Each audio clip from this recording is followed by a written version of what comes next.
Hello, everyone. Welcome to Role Models. My name is Andrew Bishop. I will be our DM this afternoon.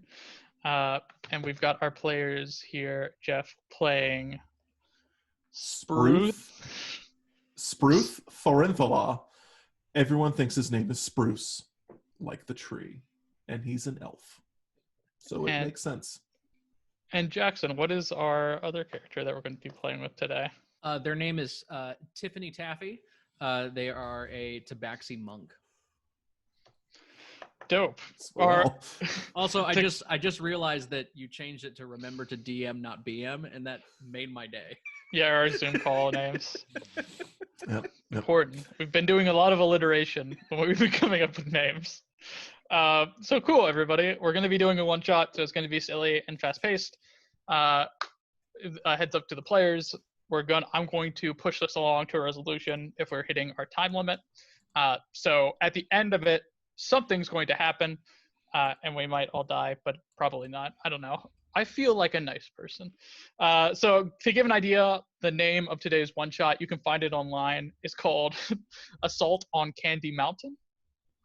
And to give some content advisories to anybody watching, we're going to have some gore and some gross things that are going to be popping up here, and there's going to be a lot of silliness. So our premise, which I've already introduced to the characters, but will be introduced to you to just show our introduction. They are an adventuring party. Spruth and Taffy are an adventuring duo, and they have recently left for the town of Front. They are currently in the company of a prophet named Bakthalmos, is how it's pronounced. He swears he hunted them down. He's been looking for help. Crazy, deranged, older gentleman. Think of the stereotypical doomsayer. He swears that a new archdemon has been born on somewhere named Storm Devil Mountain. He has convinced Taffy and Spruth to head on up that way to the nearby town of Frompt to investigate. And specifically, he wants them to speak to head magistrate Heska Bridgewater so she can collaborate his story. And our adventure will begin with them on the way up there. The way up to Frompt and then to Storm Devil Mountain it's an isolated city. It's an isolated village in the mountains. There's only one road in and out. It's kind of like in a dip in these very large craggy peaks. So it's a very tight, secluded one-way road up. You are traveling by cart. The whole time you've had to basically hush down Bakthalmos, who is raving. It's been a very long journey. And we're going to begin there with you all heading up. About 30 minutes away from town, you get hailed. As you can see, you're coming up this winding path over, I'm imagining it's very overcast in this section of Faerun. Dark storm clouds are billowing, and there's maybe like an ominous wind that's coming through these sharp, craggy peaks. And over to the side, you see a hooded figure sitting on a very large boulder, and they hail you as your cart passes or approaches. And you're like, "Travelers, hello." Are we in like a cart? Yeah, so I'm imagining open top cart. Yep. I hiss and hide. Okay, so Taffy hides in the back. Spruce is just reading his book, like, here we go again. Just flipping through his trashy romance novel, I'm guessing, or something like that. Like, he just wants to chill out and read. Hello. I poke up my head. Hi. Yeah, Bach. I'm just gonna call him Bach for short. Bach, yeah. You have Bach in the back. Like, should we talk to him? should we? I don't know. You see Taffy pull out. He could be with the demons. You see Taffy pull out this giant container of like white-ish liquid and start to chug it, and then go, "What do you want?" Really loud. I've become very winded. from my road. I was trying to leave the town. There has been happenings. Do any of you have something that could assist me? I'm very injured. We are heading to town, not away from town, right? Yes, you're headed up towards town. Only thing we can do for you is head back to town, but that sounds like you don't want to do that. No, there's terrible things are happening up there. At this point, your cart has kind of come up and stopped. Mm-hmm. Yeah, so you're about, I don't know, 60 feet away. You're just like sitting on the road there, just talking over at him. How shady is this guy looking? Roll an insight check. I will do that. Ooh, 13 on my insight check. 13 on your insight check. The man seems, you can't really make out. Let's see here. So the man sounds elderly, a little bit out of breath. He claims, so he was talking to you saying, oh yes, I was needing town, you need a rest. He seems to be rotund, wearing a cloak and sitting on a large stone. You note that his face is covered, so you can't get a good look at that.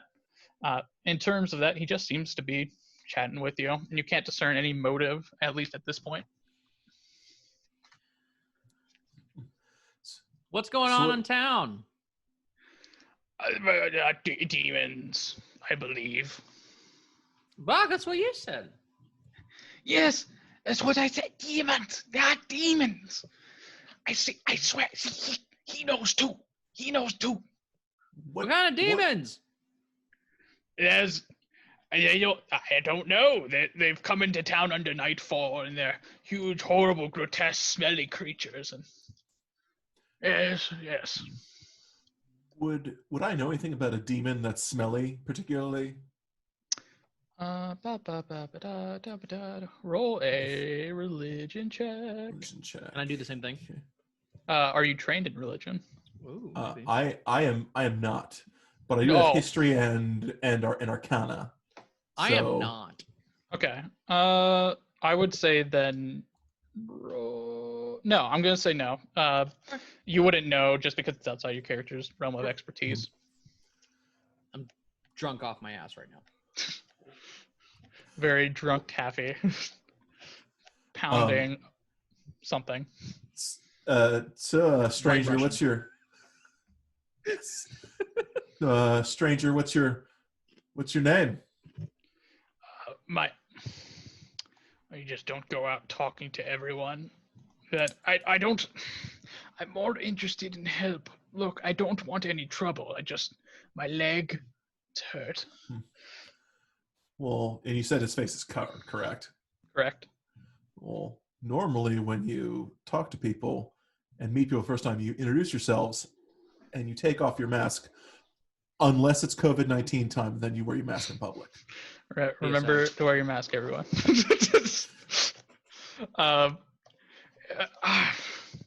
I'm very ugly.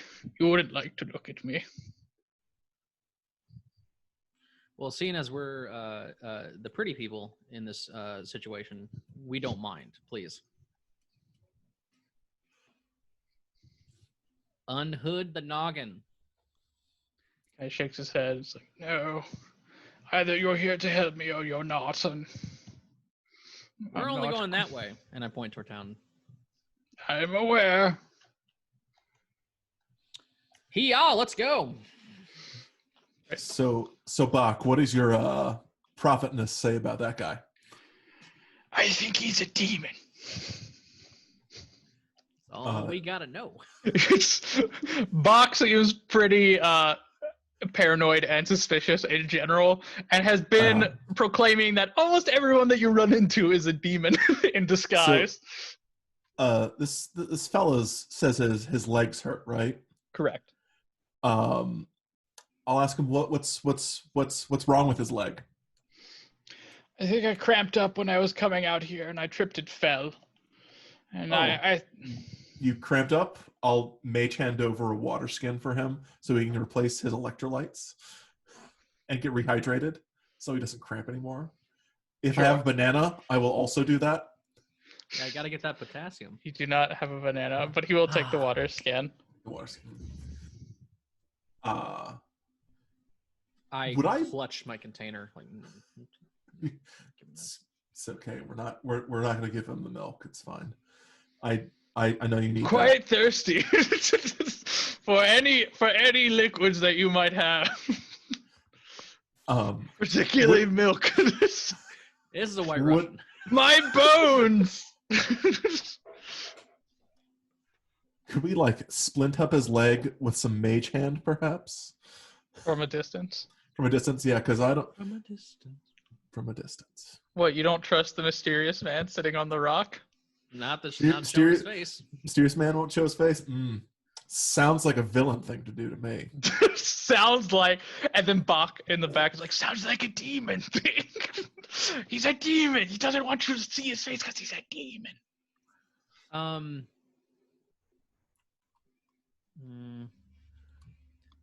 Yeah, I vote we keep going.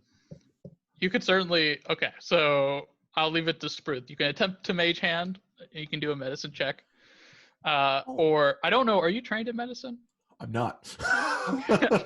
but I'm saying it's one of those things where like, oh, you hurt a bone, you have like something broken, a sprain, you can kind of look at it. Maybe you Sure. might not be able to do very well with it, but yeah. Okay. Yeah, you can roll a medicine check if you I want to. will give it a shot. It's +0. Correct. Nice. 16. So Okay, yeah. I mean, you're able to like secure the split. He's like, "Oh, thank Yeah. you so much, travelers. You're so kind." I'll give him another water skin mage hand over. I'll give him. I don't understand why you all are so hesitant to approach, but that's fine.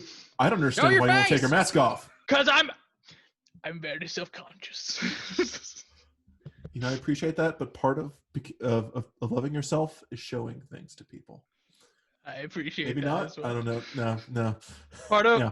of you to love and experience emotion, you must be vulnerable. Yeah. Yeah. But old man on rock doesn't want to be vulnerable. Old man on rock. I think old man is vulnerable enough. Yeah. Fair enough.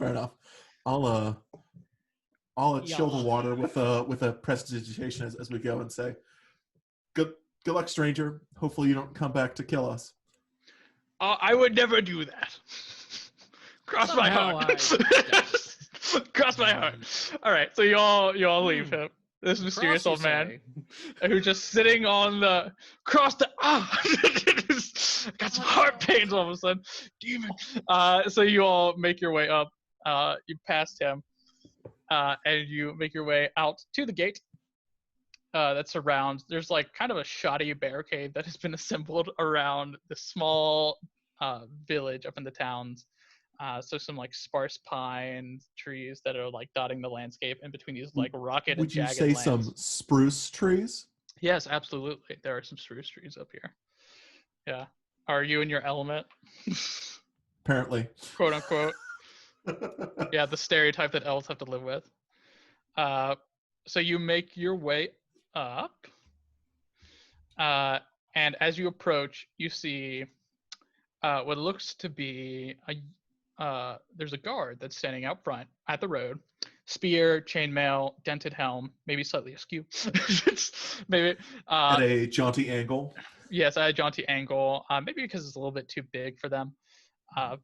You see somebody who's very shaky young man. It looks like patchy beard, just pointing his spear like, halt, halt, halt, halt, halt, halt, halt, halt.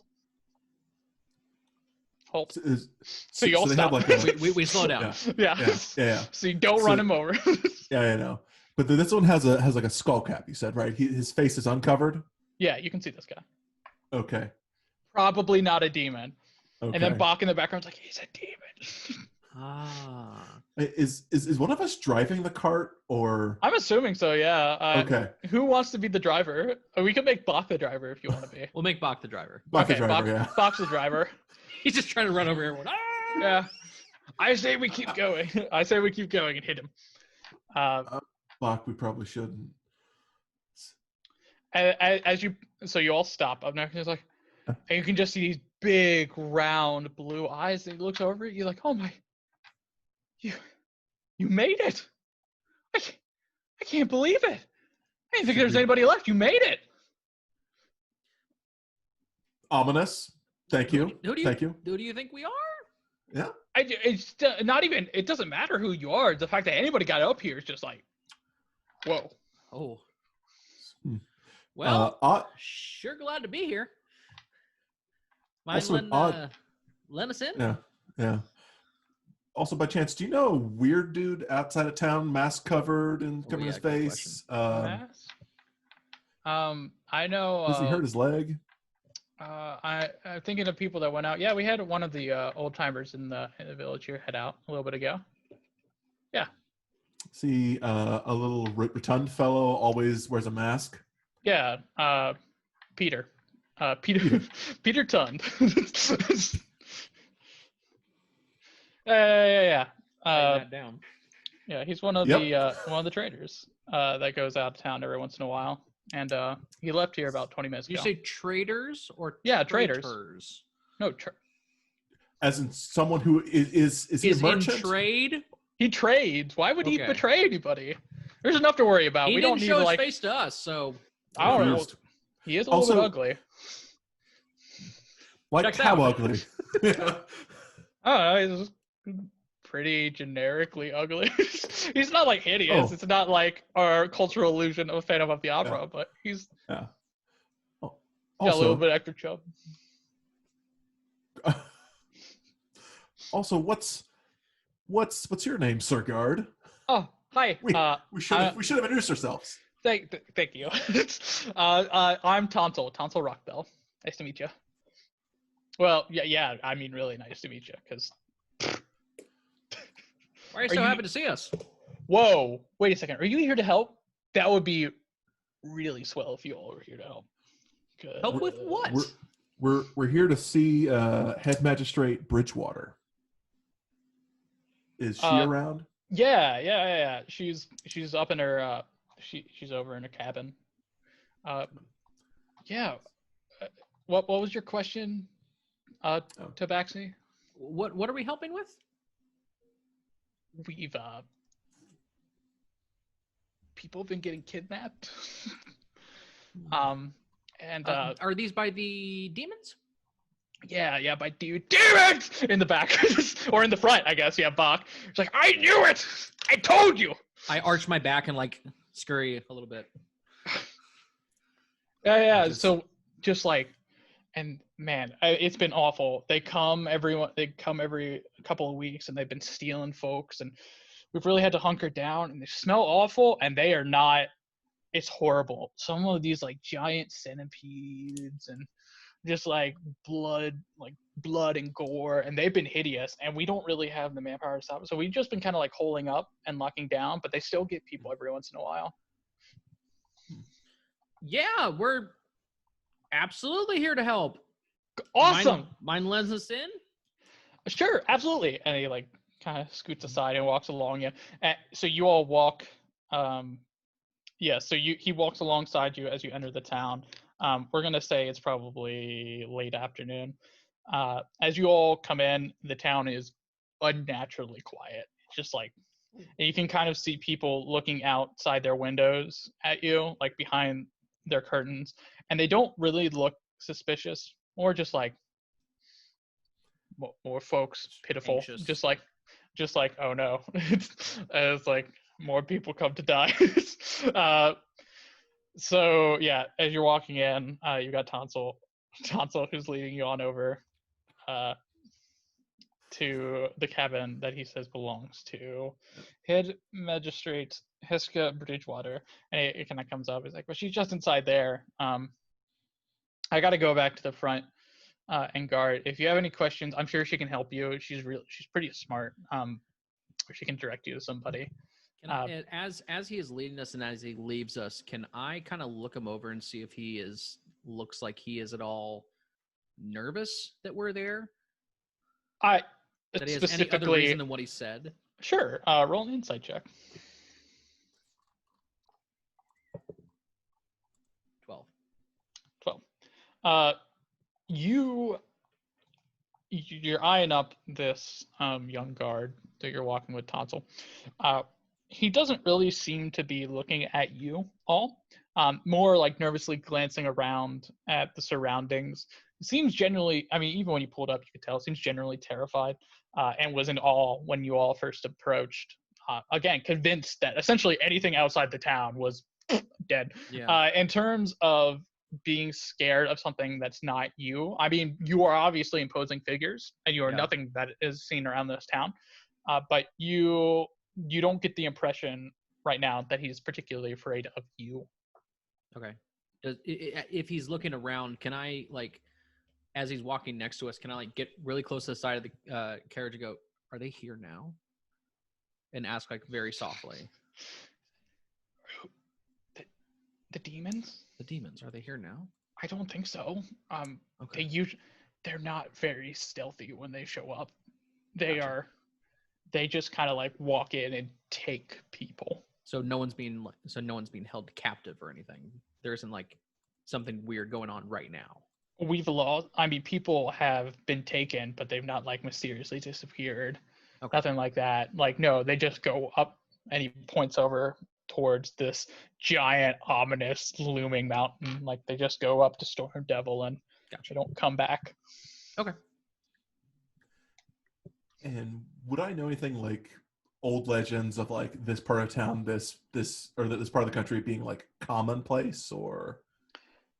Are you trained in history? I am. Yeah, you can roll for that.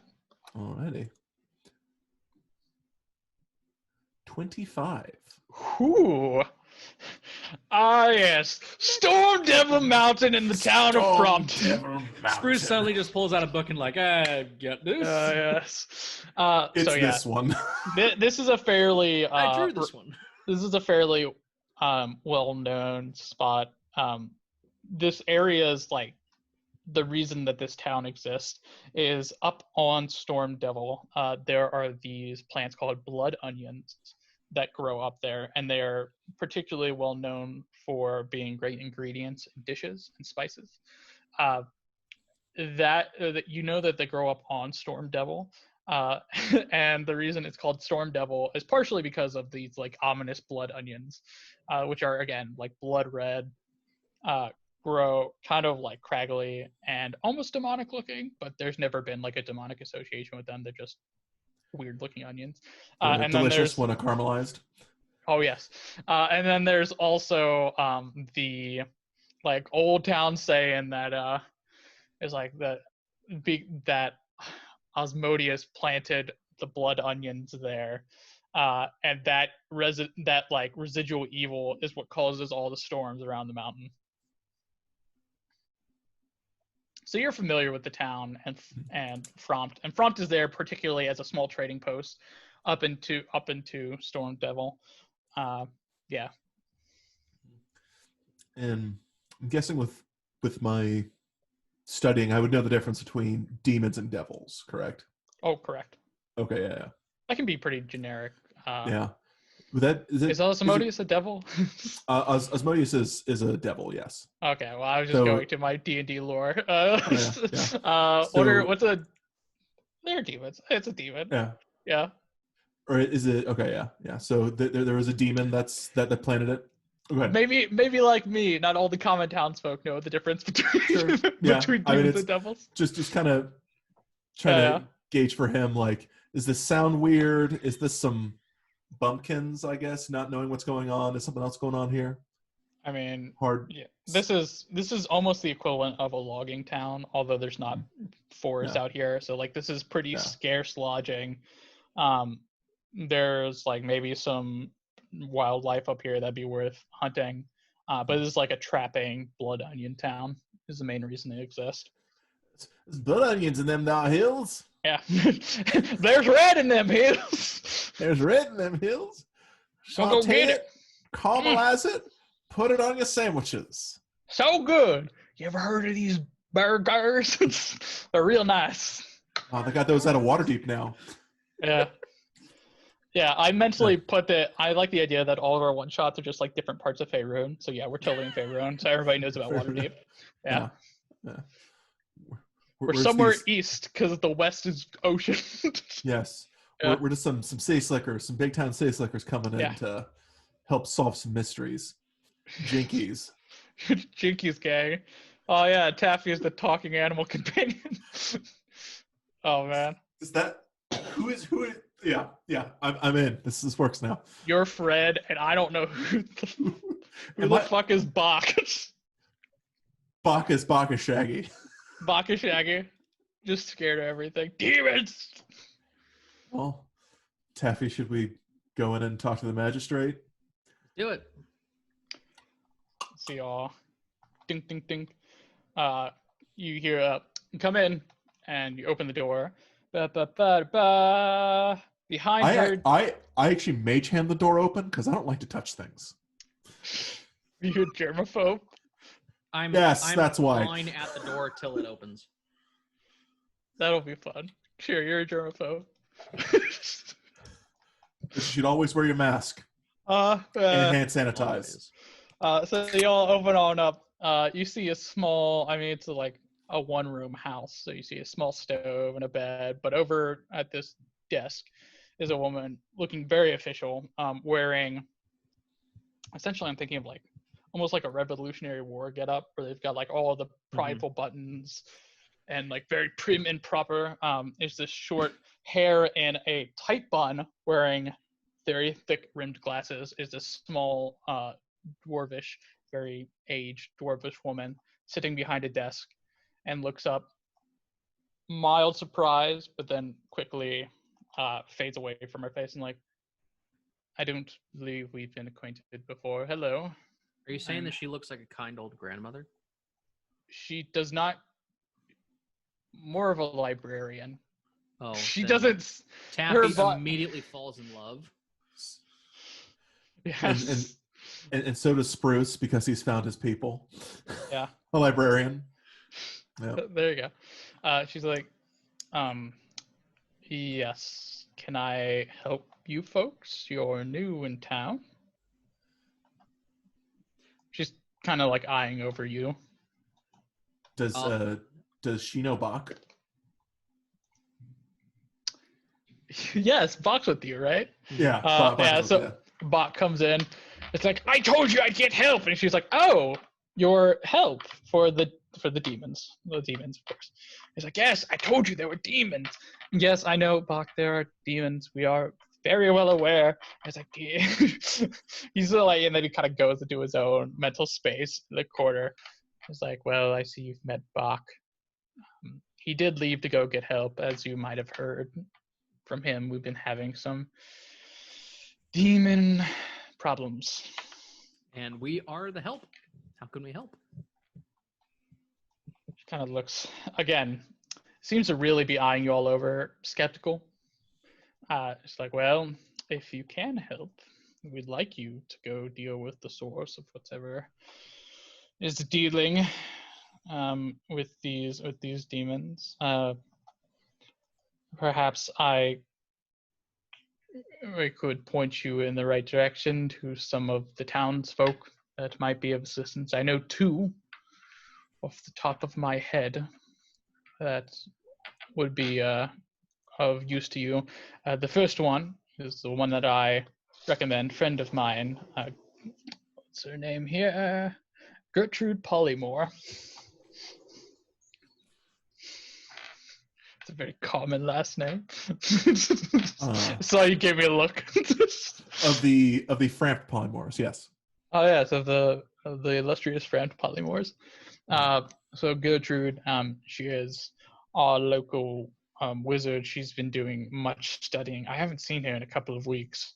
She's been fairly held up in her house, studying all sorts of things. She was in frequent or she wanted to follow up on Bartholomew. How do you say this name? Bartholomew. Bartholomew.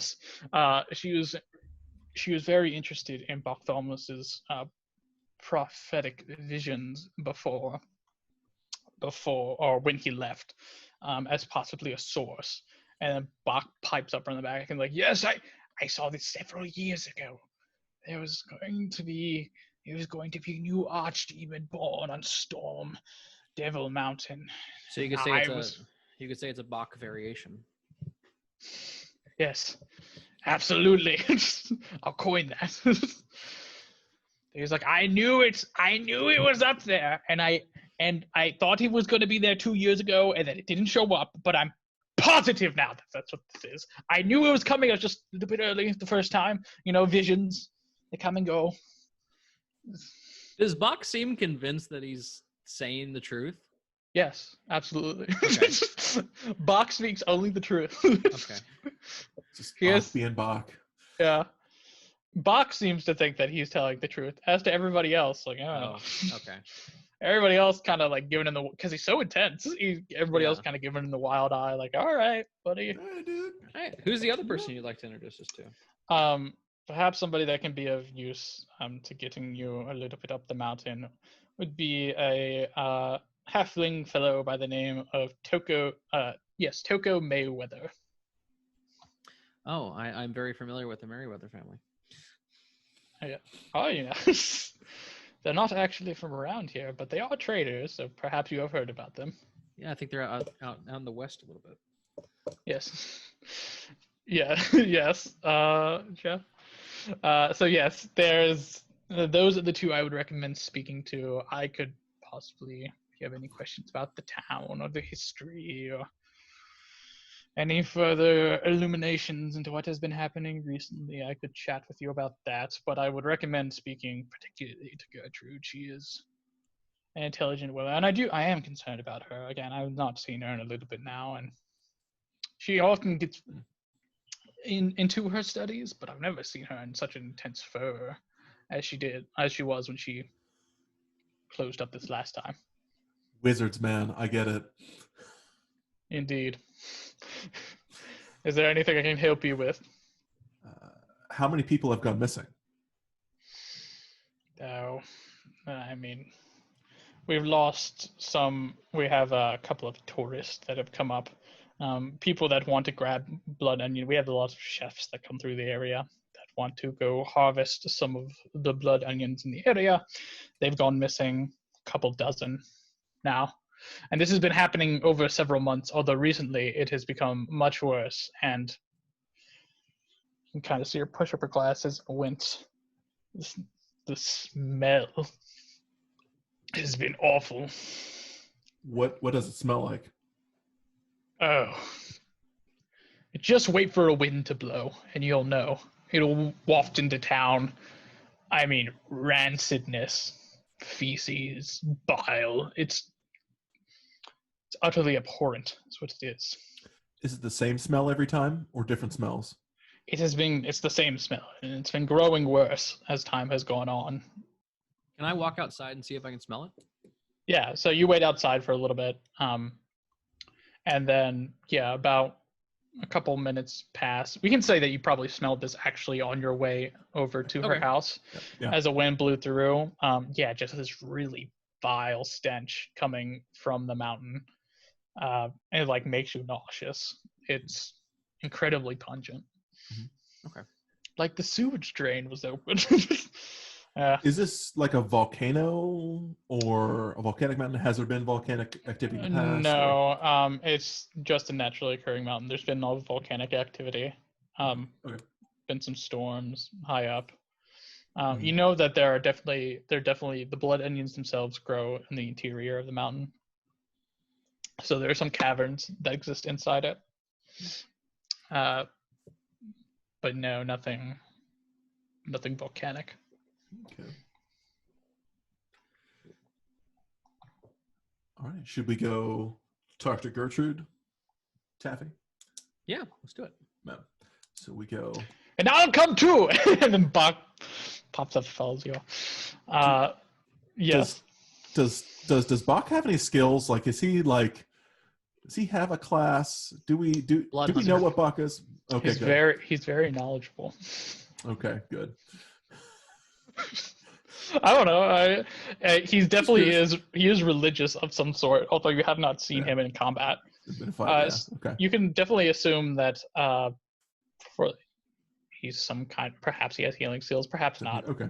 Yeah. Yeah. Oh, well, yeah. Just wondering if we'd known by now, like, is he decent in a fight or not? Or yeah. Okay. No, he's just been spewing religious drivel at you for hours and hours and hours. That For is the a whole skill. trip. Yeah, the whole trip, going back to Yeah. like the creation of Faerun and humanoids and yeah.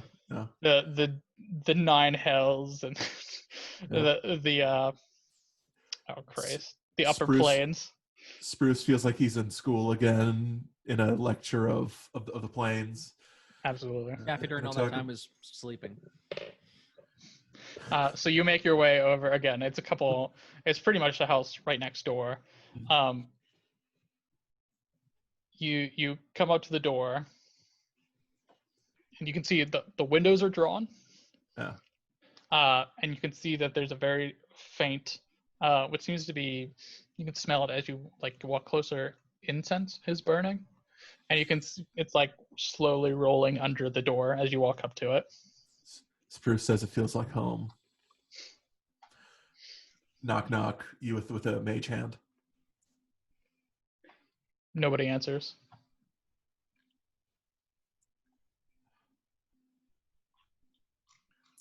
Is there any place that we could look into the house without opening the door? Just the windows, which are drawn. Is there a chimney? Yes. Can I? Is it an open chimney? Is it something I could climb down? Yeah, absolutely. Sorry. I like to start ritually casting detect magic because wizard homes seems like a good idea to have my eyes open. Okay, so you'll be. I know. Doing that for 10 minutes. I know. So then, Taffy, you're gonna make your way to the chimney. I'd like to try to give shimmy my way down the chimney, upside down. Can just you to make get my head? Can you make an athletics check to first climb up onto the roof? Watch out for the Can it be fire. acrobatics? No. Dang it! 7. All right. Well, with great difficulty, you are able to like make your way up the side of the house. Okay. So you make your way, and it's not very high DC to like up this house. And now you're at the top of the chimney, and there's you peek over, you don't see a fire going, but there's more of that incense coming out the top too. Okay. How long has it been since you started ritual casting? 5 minutes, I believe. I'd like to basically get like look to Spruce and like wait until he is done, and then if it looks like there's something, then I'll figure out what I'm gonna do. Okay. Do you have the specifics of detect magic and what it? On hand. Just a moment. For the duration, you sense the presence of magic within 30 feet of you. Particularly, let me see. It can penetrate barriers, but not block. Like less than. Barriers are a foot of stone, 1 inch of common metal, a thin sheet of lead, or 3 feet of wood or dirt. I'm guessing the house is not. The walls are not more than 3 feet. Yeah, of anything, I agree with you. So, you sense inside. You sense several, and you can just kind of tell by. I do know what a school they are. Right. I'm gonna need to pull. I do. Yeah, I do need to pull up the schools. You can. Yeah, you can just. Yeah. So you do detect several. I mean, a couple of circles of some of magic. You detect a staff. You can you can detect multiple bottles of seems to be, I think, alteration. Like just like some potions or a abjuration maybe. I'm mainly looking for like some like the door is like a trap on the door, or is there like a trap or some sort of magical presence by like the chimney. I'll just tell you right now. Sure. I'll tell you right now that the door is not trapped. Okay. At least not by magical means. Okay. Yeah, the door is just a door. It's good. So Yeah. Going down the chimney anyway. Yep. All right, I'll so pass that you along and thumbs up. And I also have slow fall, so I'm just going to try to stealthily just go down and Sure. hit the Roll here. Here's your acrobatics check to land gracefully. Land on your feet like a cat would. 22. Oh, excellent. Yeah. So you like just like with a soft, and you see over in the room itself is just like several bookcases, papers just shuffled everywhere. The what am I looking for here? It's like a set of.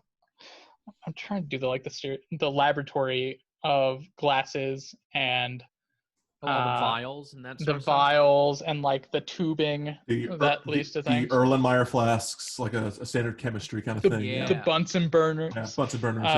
Yes, I don't definitely. see anybody. Some tongs. We're getting there. So Okay, this sorry. is like the room where we've got several like spots of incense burning around the room. It's very dark, except for in the corner there is at a desk our friend here, Gertrude. The use.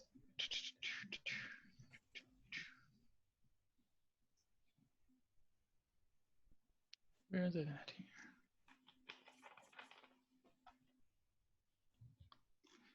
This human woman that is, as opposed to Gertrude, or as opposed to Heska, who is very well put together, Gertrude is not.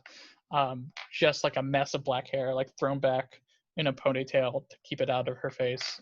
She seems to be of middling age.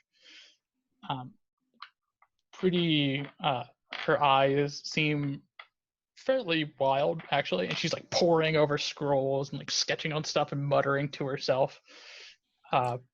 She does not Wizard notice stuff. you. Yeah. I'd like to like sit down in the fireplace and just go, "Hello," and just kind of wave Okay. So as non-threatening as possible. yes. Still, she gets and she like flips for a second, and you can see her. She looks at you, but it's almost like she's looking through you, and her Okay. eyes seem to be adjusting. You can definitely tell that along with these scrolls, specifically with that chemistry set, she seems to have been working on some sort of like she's working on something. Something alchemical is going on in the background. I'm gonna point at the door and say, "You didn't answer the door." What? The door. You don't come down. Well, that's totally fine. It's totally fine. Yes. Is someone at the door? Who are you? You're not. This is not the door. Sorry, we thought you might have been in danger. Oh, I'm so sorry. No, I'm not in any danger at all. I'm so sorry. She comes over to you like, what's your name? I'm Taffy. Nice to meet you. I'm Gertrude. Is someone at the door? Were you at the door? And again, as you get close, she seems to not. Something's off. She kind of like is staring at you wide-eyed. I was like, oh, you're very shiny. Do I have something in my fur? Oh, it's fur. It's very nice. Thanks. Shimmering. And she walks over to the door. She said shimmering twice? Yes. And she walks over to the door and opens it up.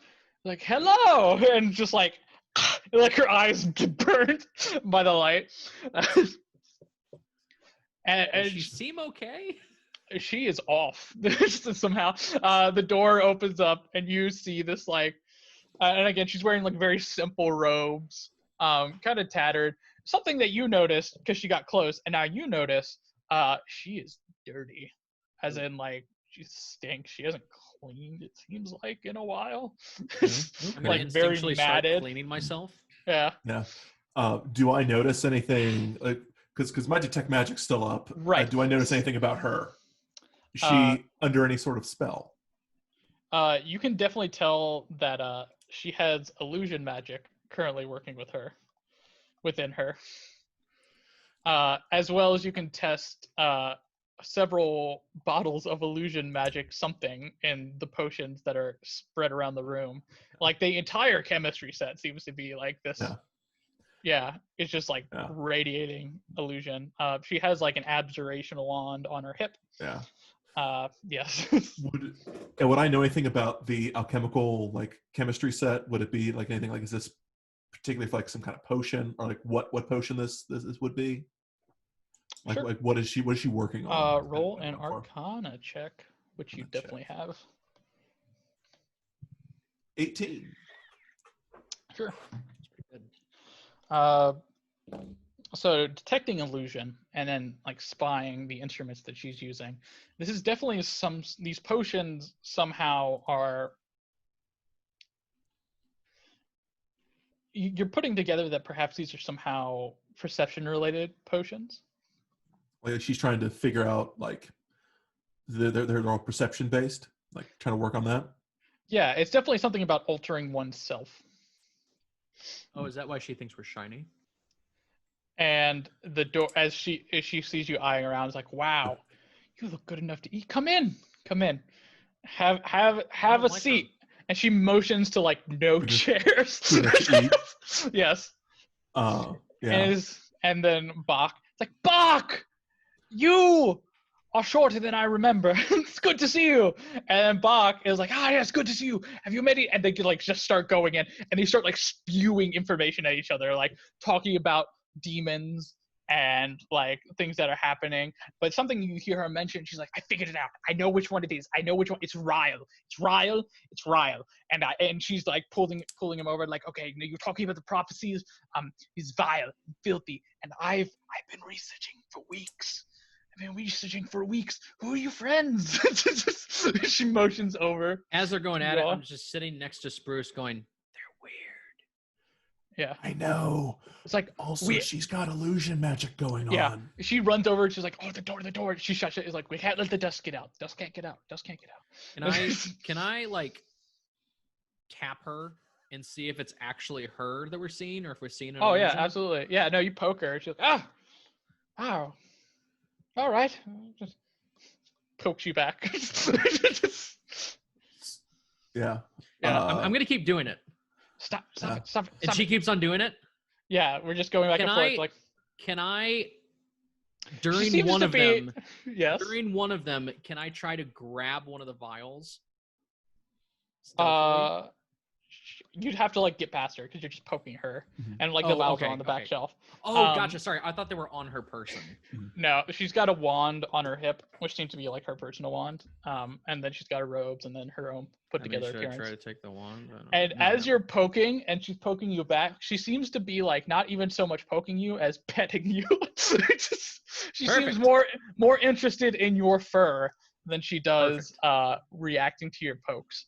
But the entire time that you're having this back and forth, she continues to talk with Bach, just like the entire time, like nonstop spewing religious facts and things that she's learned and things that she's been studying. While that's going on, Spruce will he'll take out his own spell book and say, "Oh, Gertrude, I'm also kind of somewhat a spellcaster myself. Can I take a look at your set over there just to compare notes?" Yes. Are you here to help? Yes. Then you'll want to see what I've been working on. And she like motions to the set. It's like, "All right. So let me give you the skinny. So I believe, and I think Bach can back this up, as can the townsfolk who continue to get kidnapped. I believe that an archdemon has been summoned. Ryle, the unclean." Would I recognize that name or? You're not religious, so no. No. Ryle, and you said Ryle is vile, right? Of course, unclean, disgusting. And she just like looks like she's gonna vomit for a second. It's like, "But it's okay. I fixed that. You all want to go up to the mountain, correct?" Yes. That we have to destroy him. He has to be destroyed. Oh, so you're coming with us?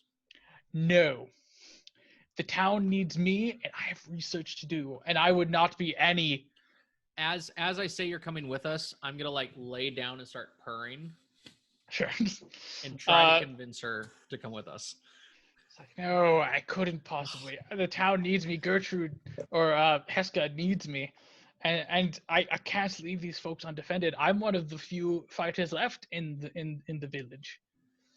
I do know somebody that could help you, Toko. Merryweather. He's good. He's good with the land. He could absolutely help you a little bit.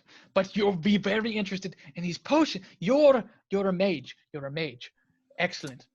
Now, the thing about Ryle, he is a disgusting beast. Abhorrent. Simply being in his presence would be enough to make you squirm and vomit, and it'd just be horrible.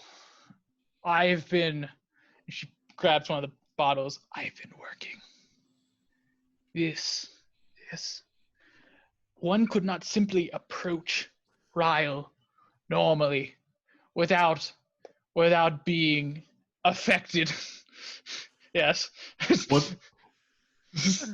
Thank you. Yes. Thank There's you. a lot of references in this. That's great.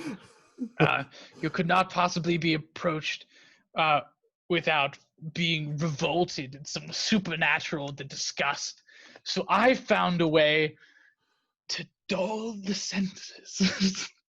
She motions to the bottles, and she hands one to you, and then she hands one to Taffy. It's like, when you go up to the mountain, I think the effects last for about a day. Drink that.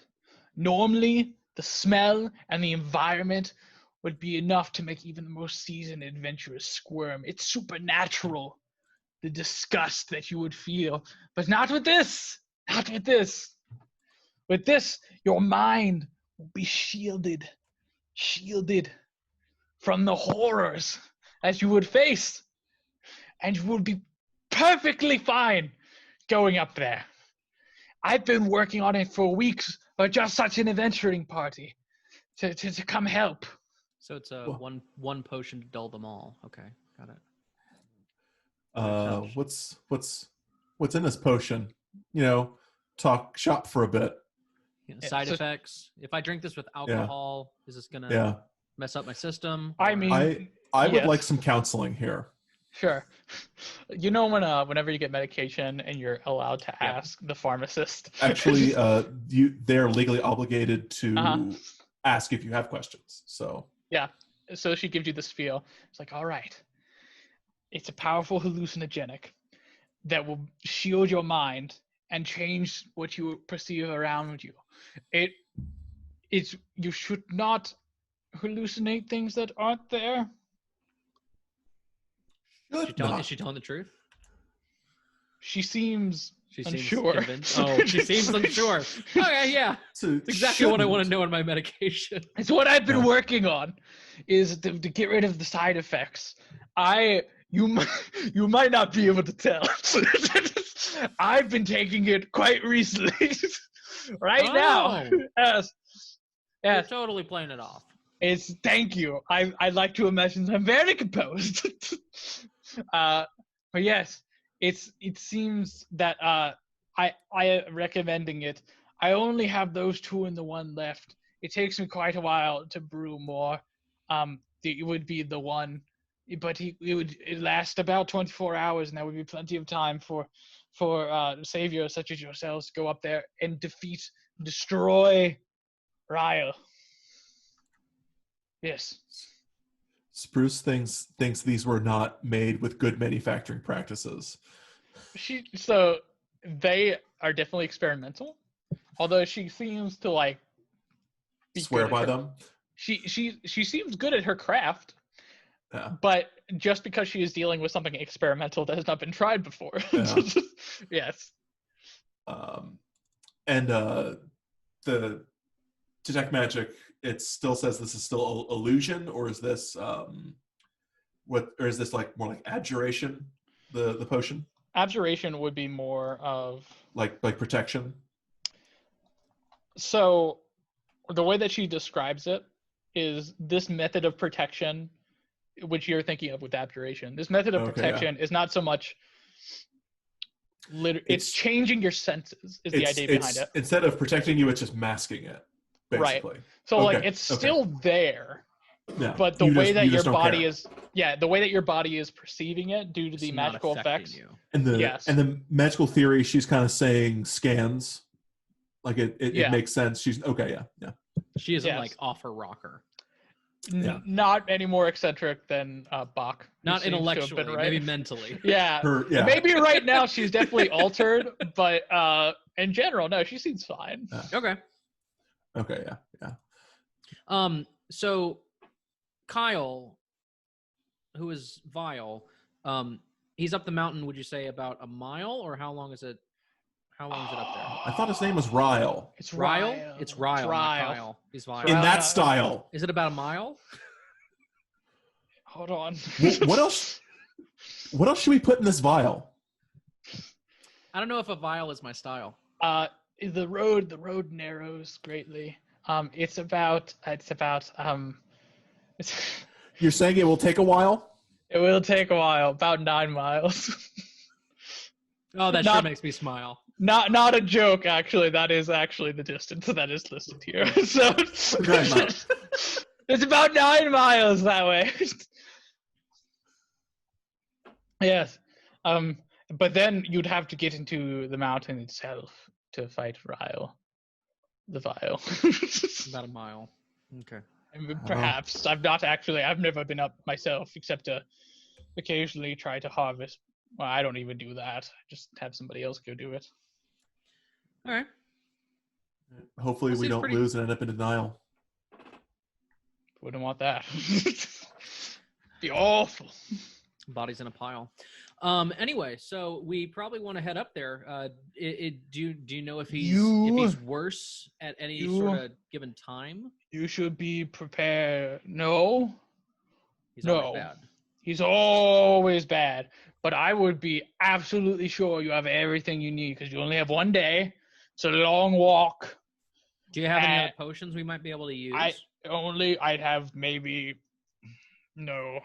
This one just faulty, and I have this in case anything were to come here. It would be for myself. I don't mean necessarily the one you just gave us. Anything else that might help us get up there or sustain us in any sort of way. Oh, I mean, perhaps, but our town is so low on supplies as it is. I would not want to deprive the villagers in case demons attack. Well, I'd be happy to pay for them. Shifts like, all right. There would be nothing wrong with buying some supplies. Perhaps Peter will come back with something, and we could trade with him. Oh, Peter's outside of town, being weird. Who Peter? No, not Peter. Peter's not weird. Does he wear a mask and thinks he's ugly? He does think he's ugly, but he hasn't worn a mask before. Suspicious. Now you say he but okay. thinks he's ugly, but is he ugly? He's not. Not particularly good looking. She's trying to be like civil. He's not totally hideous, but he's not. He's not looker. He's no Ryle, I'll tell you that. I think we should leave single file. It's a good idea. It's a very narrow path. To hide our numbers. Yeah. Absolutely. I would.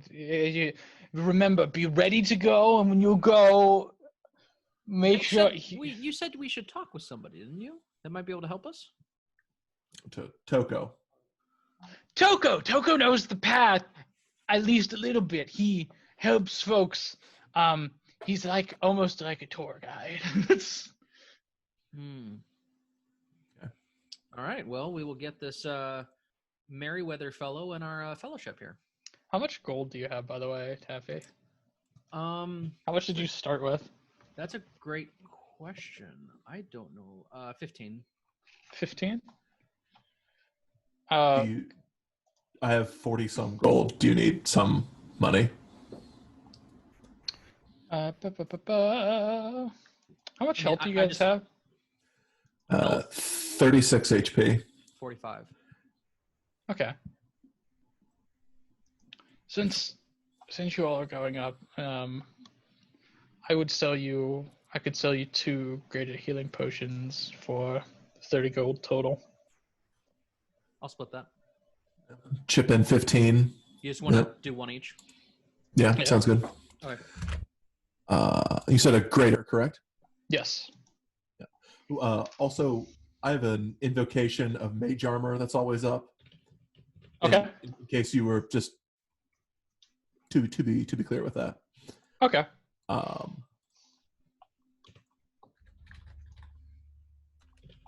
And then also she's so yes, I would go talk to Toko. And then we have a general supplier that they don't have a lot, but you could check in with them as well. Yes, I would recommend that.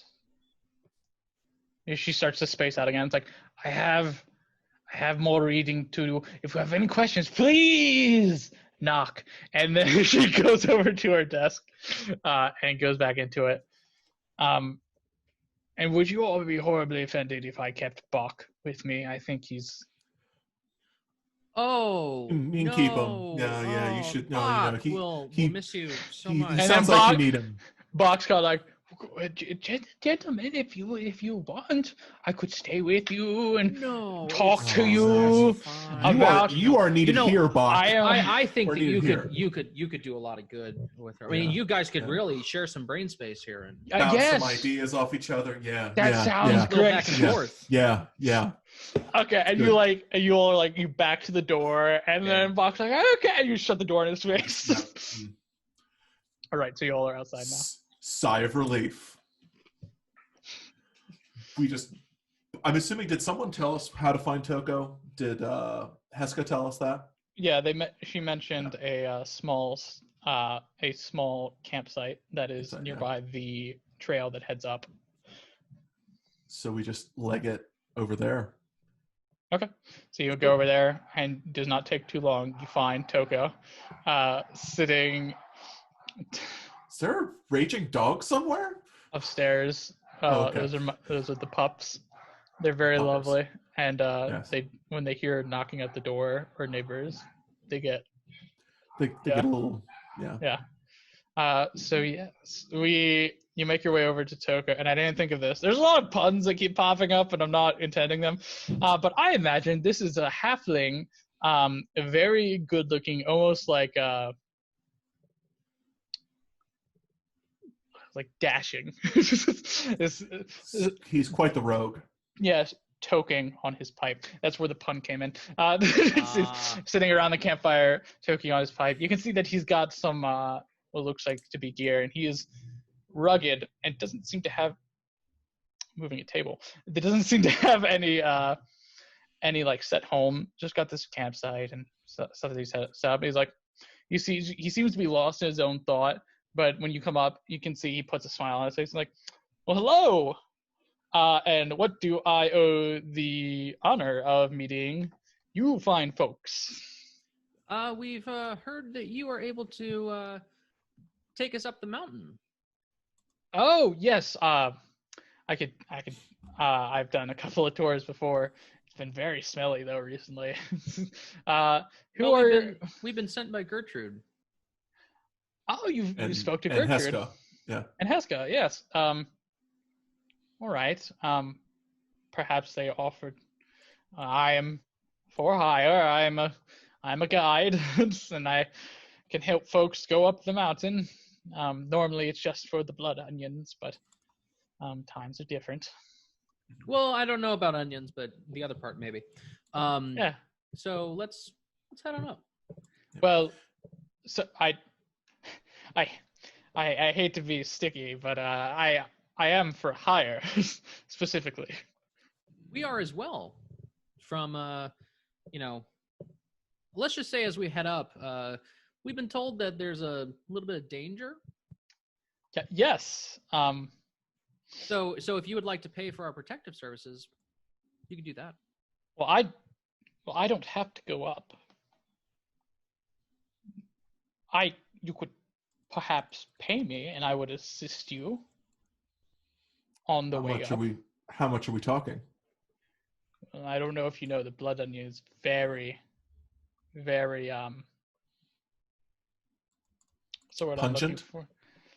It's a rare ingredient. Normally, I'm accompanied by the most exquisite chefs, and especially with the danger, you'd be 50 gold to is normally my calling price to get me to go up. Bridgewater said that they would pick up the tab, so let's go. Can you roll a deception check for me? Oh yeah. Natural 20. And Okay. What were you thinking, Spruce? I was gonna ask, is my detect magic still up? Yeah. I just It's an want to hour, take. right? It's 10 minutes.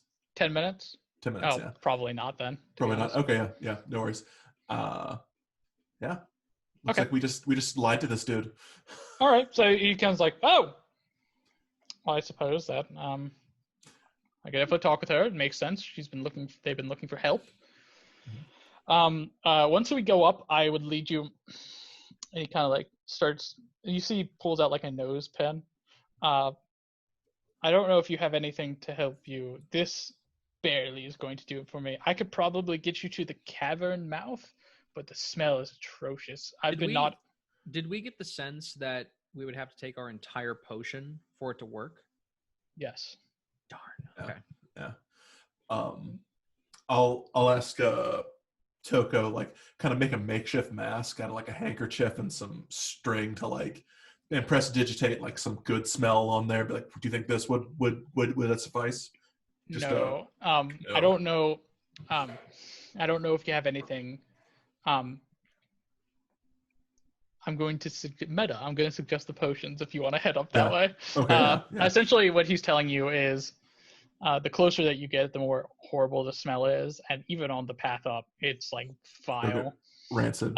And do we get a sense that when we're walking up, like from now on, do we think it will take about a day? So the walk, even before you leave, he can just tell you. It's about 9 miles, as we previously said. Let's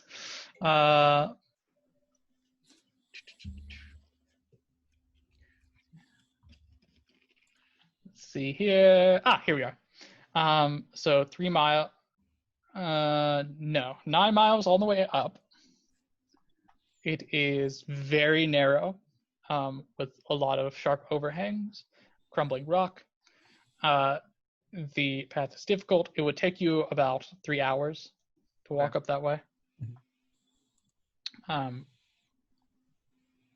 And what does Toko now?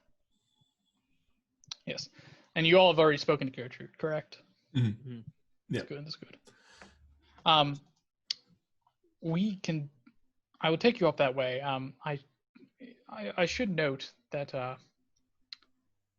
among, obviously, the demons, there is another unsavory fellow in those hills that we should be wary of. Is this Peter, or is he out of town? Peter? I saw him leave town about an hour ago. That was a joke, sorry. Does he wear a mask and thinks he's ugly? He thinks he's... Is he ugly, or does he think he's ugly? Yeah! He's not the greatest looking. I like how everyone's like at varied levels of honesty. It's fine. He's an honest man. Make a good husband, I guess. Did we get a sense of like if when we take the potion, does it work immediately, or is there like? Would you like to take the potion? No, the reason why I was asking is like I was about to say, Spruce, if we wait an hour as we're going up and then take it an hour in, so we know we have a little bit more time. So he would. I would say use the potion immediately. Okay. Is that a wink, wink, nudge, nudge? Yeah, wink, wink, nudge, nudge. Let's have some fun. Cool. So he's like, all right, if you all are going to be prepared, take your potions, and just keep in mind that we're not and this is a meta note, you wouldn't be returning until somebody died. Sure. As in Ryle dies or you die, because we got a one shot to run, baby. Exactly. So yeah, we're all going on an adventure. Okay. Clink, clink. Drink the creepy potion. All right. So you taste it. It tastes very sweet. Like an appletini. Excellent. Yes, 100% an appletini. God, dude, appleteas are the best. Like, unironically, Dude, I know it. am I right? Yeah. I know it's a yeah. Scrubs joke, But and they actually are good. appletinis are fucking delicious. Also, we're not sponsored by LaCroix, but we could be. LaCroix. LaCroix. So yeah, so you all take your potion, and almost immediately it kind of like zone in, and world is starting to wobble a little bit. Dude. And whoa, our brains like get huge. Yeah, your minds expand, and what happens is I can see the universe. This is like detecting magic. You quickly realize that everything around you is made of candy. Amazing. Like, oh no. So like the trail is like, let's see here. I'll tell you some stuff about it too. I'm a drunk cat. Yeah. Already. So I want to just eat everything I see. So like all the houses are gingerbread houses. I'm gonna make our friend here a little gingerbread man. This is how you perceive him. Taffy walks over to one of the doorways and just starts going, "What are you doing? No, what the no." The gingerbread man walks over to you like, "Stop that." I start in hindsight, like, chew on his leg. Yeah. We totally should have had only one of us take the potion first, just so we could see what it's like on the outside. Oops. Yeah. He's gonna motion back this way. It's like we've got to go up the rocky road. Up the cookie crumbled terrain. I hope we find some cookies and cream. I just want some cookies and cream, ice cream. I'm sorry. There's actually no joke there. So let me all talk to you. I feel like I need to get a pint of ice cream right now. I'm going to let you know something about your potions. Okay. If you would ever attempt, you can definitely try to resist the effects. Okay.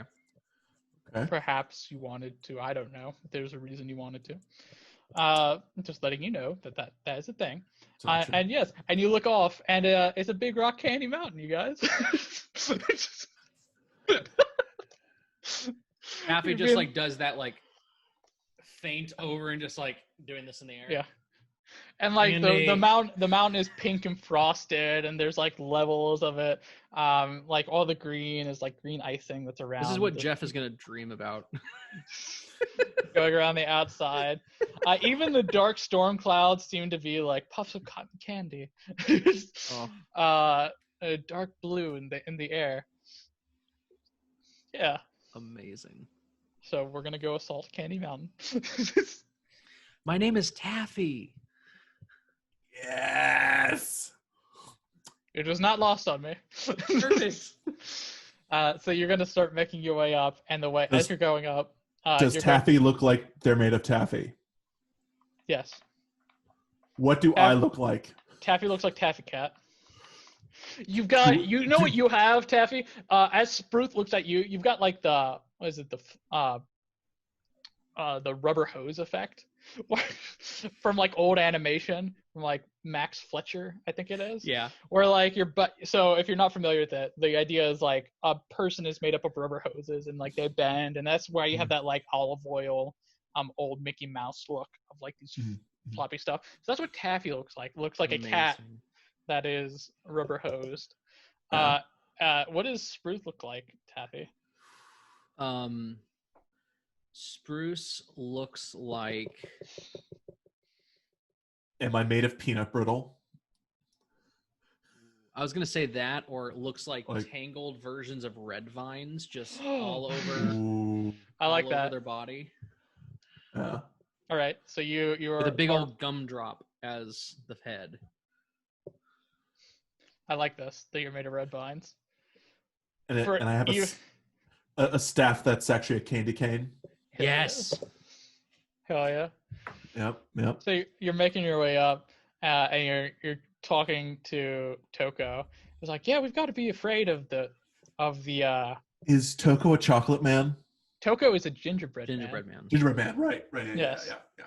He's like going up, And it's like, well, it's a very treacherous climb up into County Mountain.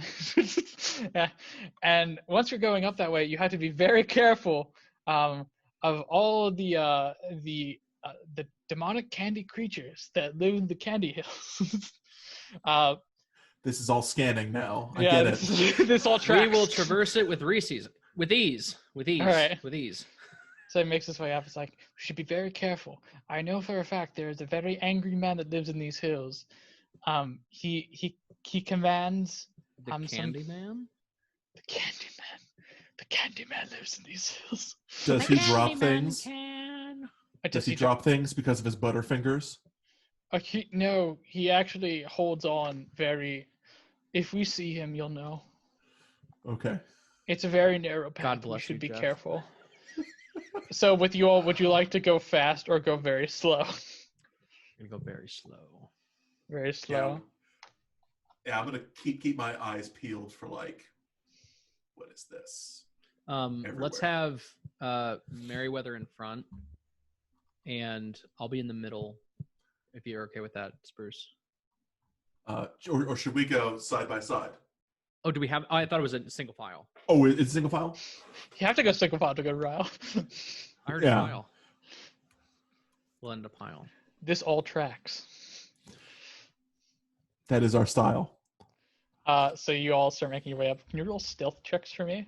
Yeah, And this, baby. okay. So before I say that, I should note if we're going to be moving stealthily, it would half your movement speed. So a 3-hour trip would take 6 hours.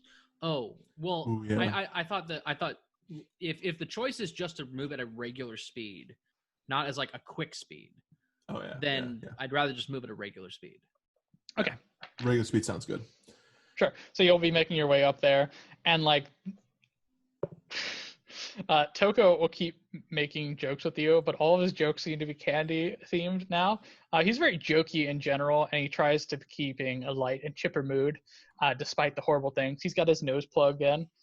And he's like, yes, should be able to take you up to the candy caverns, and you can go inside and deal with the candy creatures within. You all seem very strong. Look at you, Taffy Cat.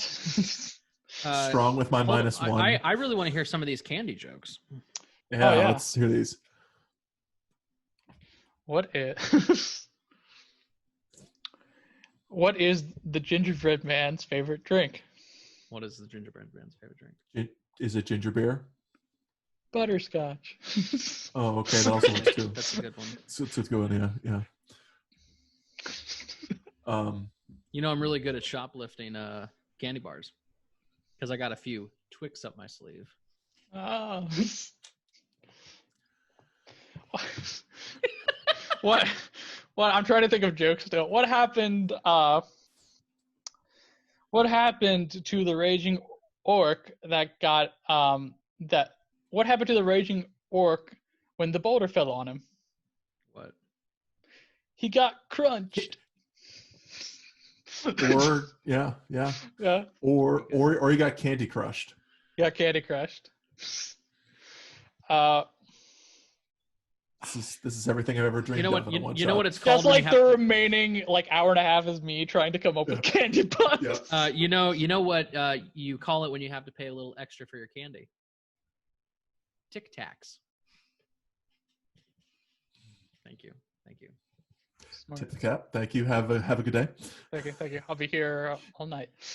So y'all are making your way up, and about an hour into your walk, you come across, standing in the middle of the path, Peter. Fucking him again. We knew he'd come back. You walk. He lowers his hood. It's a gum drop. As you're walking up the path, you see what looks to be a large humanoid made of frozen yogurt wielding a giant lollipop, standing ominously in the middle of the path. Can I try to resist the effect Yes. to be able to see him? Yes, absolutely. Can you roll? Let's see, where is it at here? Oh no. Can you roll a wisdom save? Oh, that's not bad. That's not bad. That's not bad. Okay. That's bad. That's bad. That's bad. It's bad. 7. 7. All right. You are unable to see through the effects. Piss. All you can see is this giant man made of yogurt, and he's got a giant lollipop. It is like one of those. It's like a lollipop stick, like the twirls up it. Uh-huh. How far away? About this guy is about 40 feet away. Okay. Can I pop my owl up on my shoulder, and can I look through his sight to see what he sees? Ooh, that's cheating. You cheater. So I mean, well, but it's still you perceiving. It's still me perceiving the owl, right? It's just I curious, think I'm gonna use the same rules. You can also try to look through. Okay. But you'd have to make that same save. A wisdom save. Okay. Yes. What's an owl's wisdom? You wouldn't have to look at the owl. Is it my save or is it the owl save? You can try once and you can pick which one. That's a good deal. I'll use definitely my save. What, you don't want to 14. do the wild owl? It was your idea. You're also not able to see through it. Oh, I don't know where I am anymore. No, dude, there's a giant yogurt man, and you can see he's wearing like what seems to be he's got like a belt on with like several medals and placards, and he's like, "Halt! I'm going to kick Merryweather and say, "What is it?" He's like, "It's the Candy Man." Jesus. He's like, "You've trespassed for the last time in the Candy Mountains." For the first time. He's pointing at Mayweather. Oh. What did you do, Mayweather? He doesn't like people up here. The Candy Man doesn't like intruders in the Candy Kingdom. And he's like, "I will have your heads." And I'm going to need everybody to roll initiative. Oh. Okay. 7. 13. Okay. And hold on here. All right. So this is a butt. Can I make it? Okay. Everybody watching, let's have some fun tech time. So I want to share the screen, but I also want to be able to bounce between the screen and my PDF. Can I do that? Do you have 2 monitors? No. Okay. You'll want to share your screen. Okay. And what I would just do, I would just share your screen and then change the windows that you're seeing. Sure. That's what I would do. Or we can just go straight theater of the mind. That's fine. With this one, we'll make this one pretty much straight theater of the mind, because you've got the see, particularly what does our thing here say? This is as you get closer, you can see as he like stands there bellowing. You can see that while his body is made of yogurt, his arms and legs are made of pretzels. And he bellows at you. And the first person to go will be R13, which I believe is Taffy. That is me. Taffy! Right before we start fighting, I'm going to look at Spruce and say, should I get him? Go ahead and eat that candy, man. Okay, I'm going to vault over Merryweather. You hop the gingerbread man. Yeah, I hop the gingerbread man, taking a little like claw at him as I walk by. And with my 45 feet of movement, I'm going to get up to him and take 2 attacks with my quarterstaff. Absolutely. It's 10. Okay. And a 13. Not bad. All right. The 13 hits. Okay. That's 1d8. Where's my D8? There it is. Appearance of the Pretzel Lobster Lord. A burly humanoid that appears to be made of swirled frozen yogurt wearing armor made of beef jerky. Okay, so I rolled an 8. Slap into a Slim Jim. Hell yeah. I rolled an 8 Hell plus yeah, brother. 4. Yeah, brother. That's going to be 12 points of damage. All right. You cut through the Lobster Lord. Perfect. I'm going to spend a...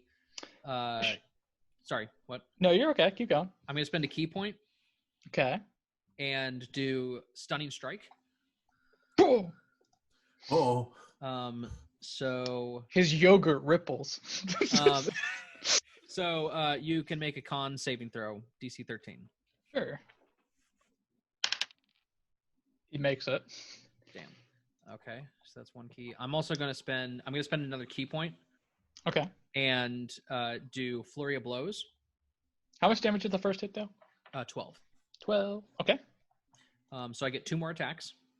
Yes. Natural 20. Woo! Okay.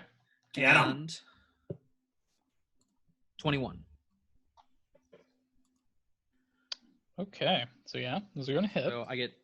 Okay, so this is the first one. This is the critical. Of course, I roll a 1. So that's going to be 6 points of damage. Okay. And 10 points of damage. Man, you're beating up on beef jerky yogurt, man. Pretzels. He's so many foods. It's all the foods. I think.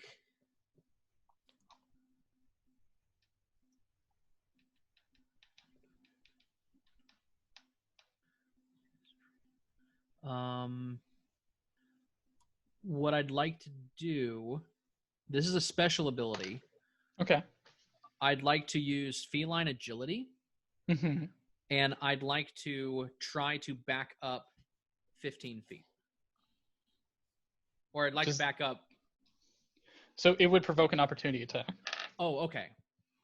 Then I will stay there. Okay. Yeah, so I forgot about the opportunity attack. So next up is Spruth. Spruth. Spruth. For flavor, I will duck. For flavor. So in his right hand, Spruth will summon up his scimitar, and it shows up as a plastic sword that they put drinks. They use it with drinks. And then he'll start humming his blade song, and he starts to move towards the lobster man. How far away is the lobster man? The one that 40 you put cherries on? 40 feet. Yeah. They put cherries in. Yeah, it's one of those.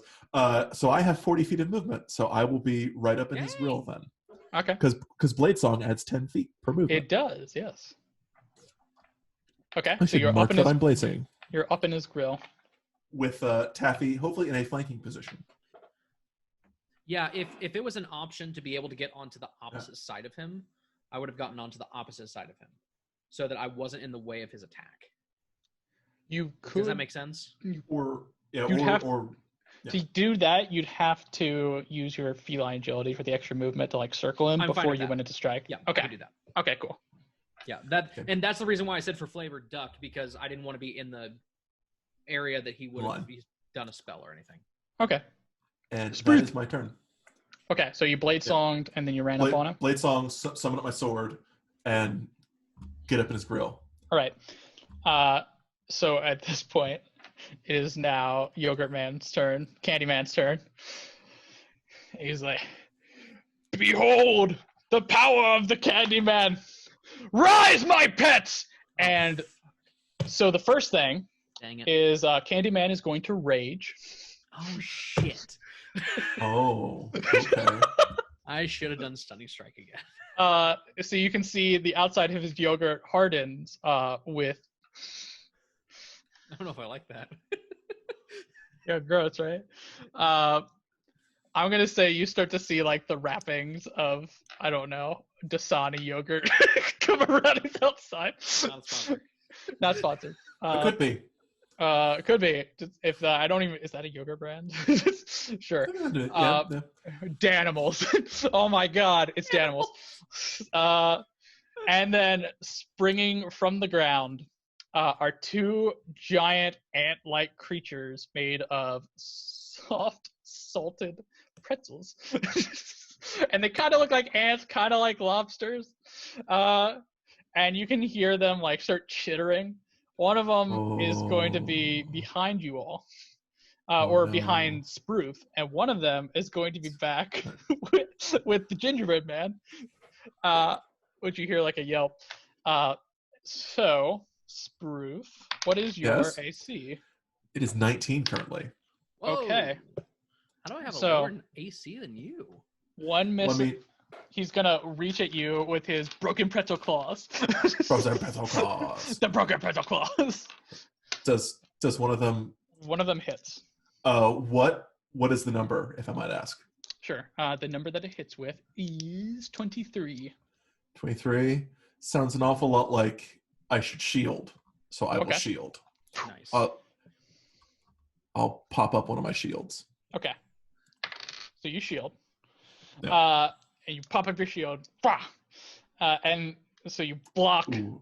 this It's devastating pincer. it's just like a sheet of icing pops up, and just A little bit of fondant. it is funfetti icing. The lobster in the background is going to hit the gingerbread man twice. Oh, Oh no, we lied to that dude. he should have paid us to protect him. Oh no. Heed our warning. And is going to deal a total of 24 damage. Ooh. Is he looking bad? Yeah, he's not looking super chipper anymore. He got one of the gumdrop buttons. Oh no, not the Oh, gun no. drop. He's like, ah! And then you didn't hit him, so he's gonna spin on his heel and look at you, Taffy, the lobster lord. He is like, outsiders are not welcome, and he's gonna swing at you.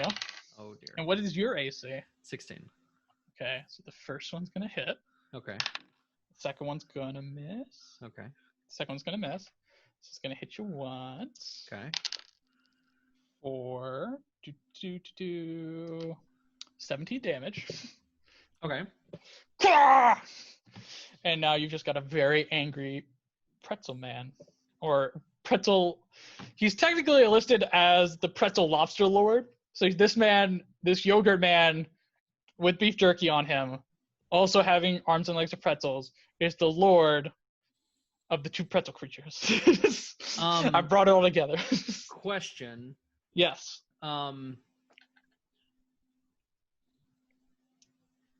Is there any creature around me? There's nothing behind me, right? Correct. Okay. Okay, cool. The only things that exist right now are pretzel lobster lord, Spruth, then there's a pretzel, and then there's a gingerbread man, and then there's another pretzel. Okay. Cool. Okay, cool. So now it is the gingerbread man's turn. And the gingerbread man is going to take out his weapon. His two weapons. Didn't he just hit Taffy? No, Did hit that's Taffy. Candyman.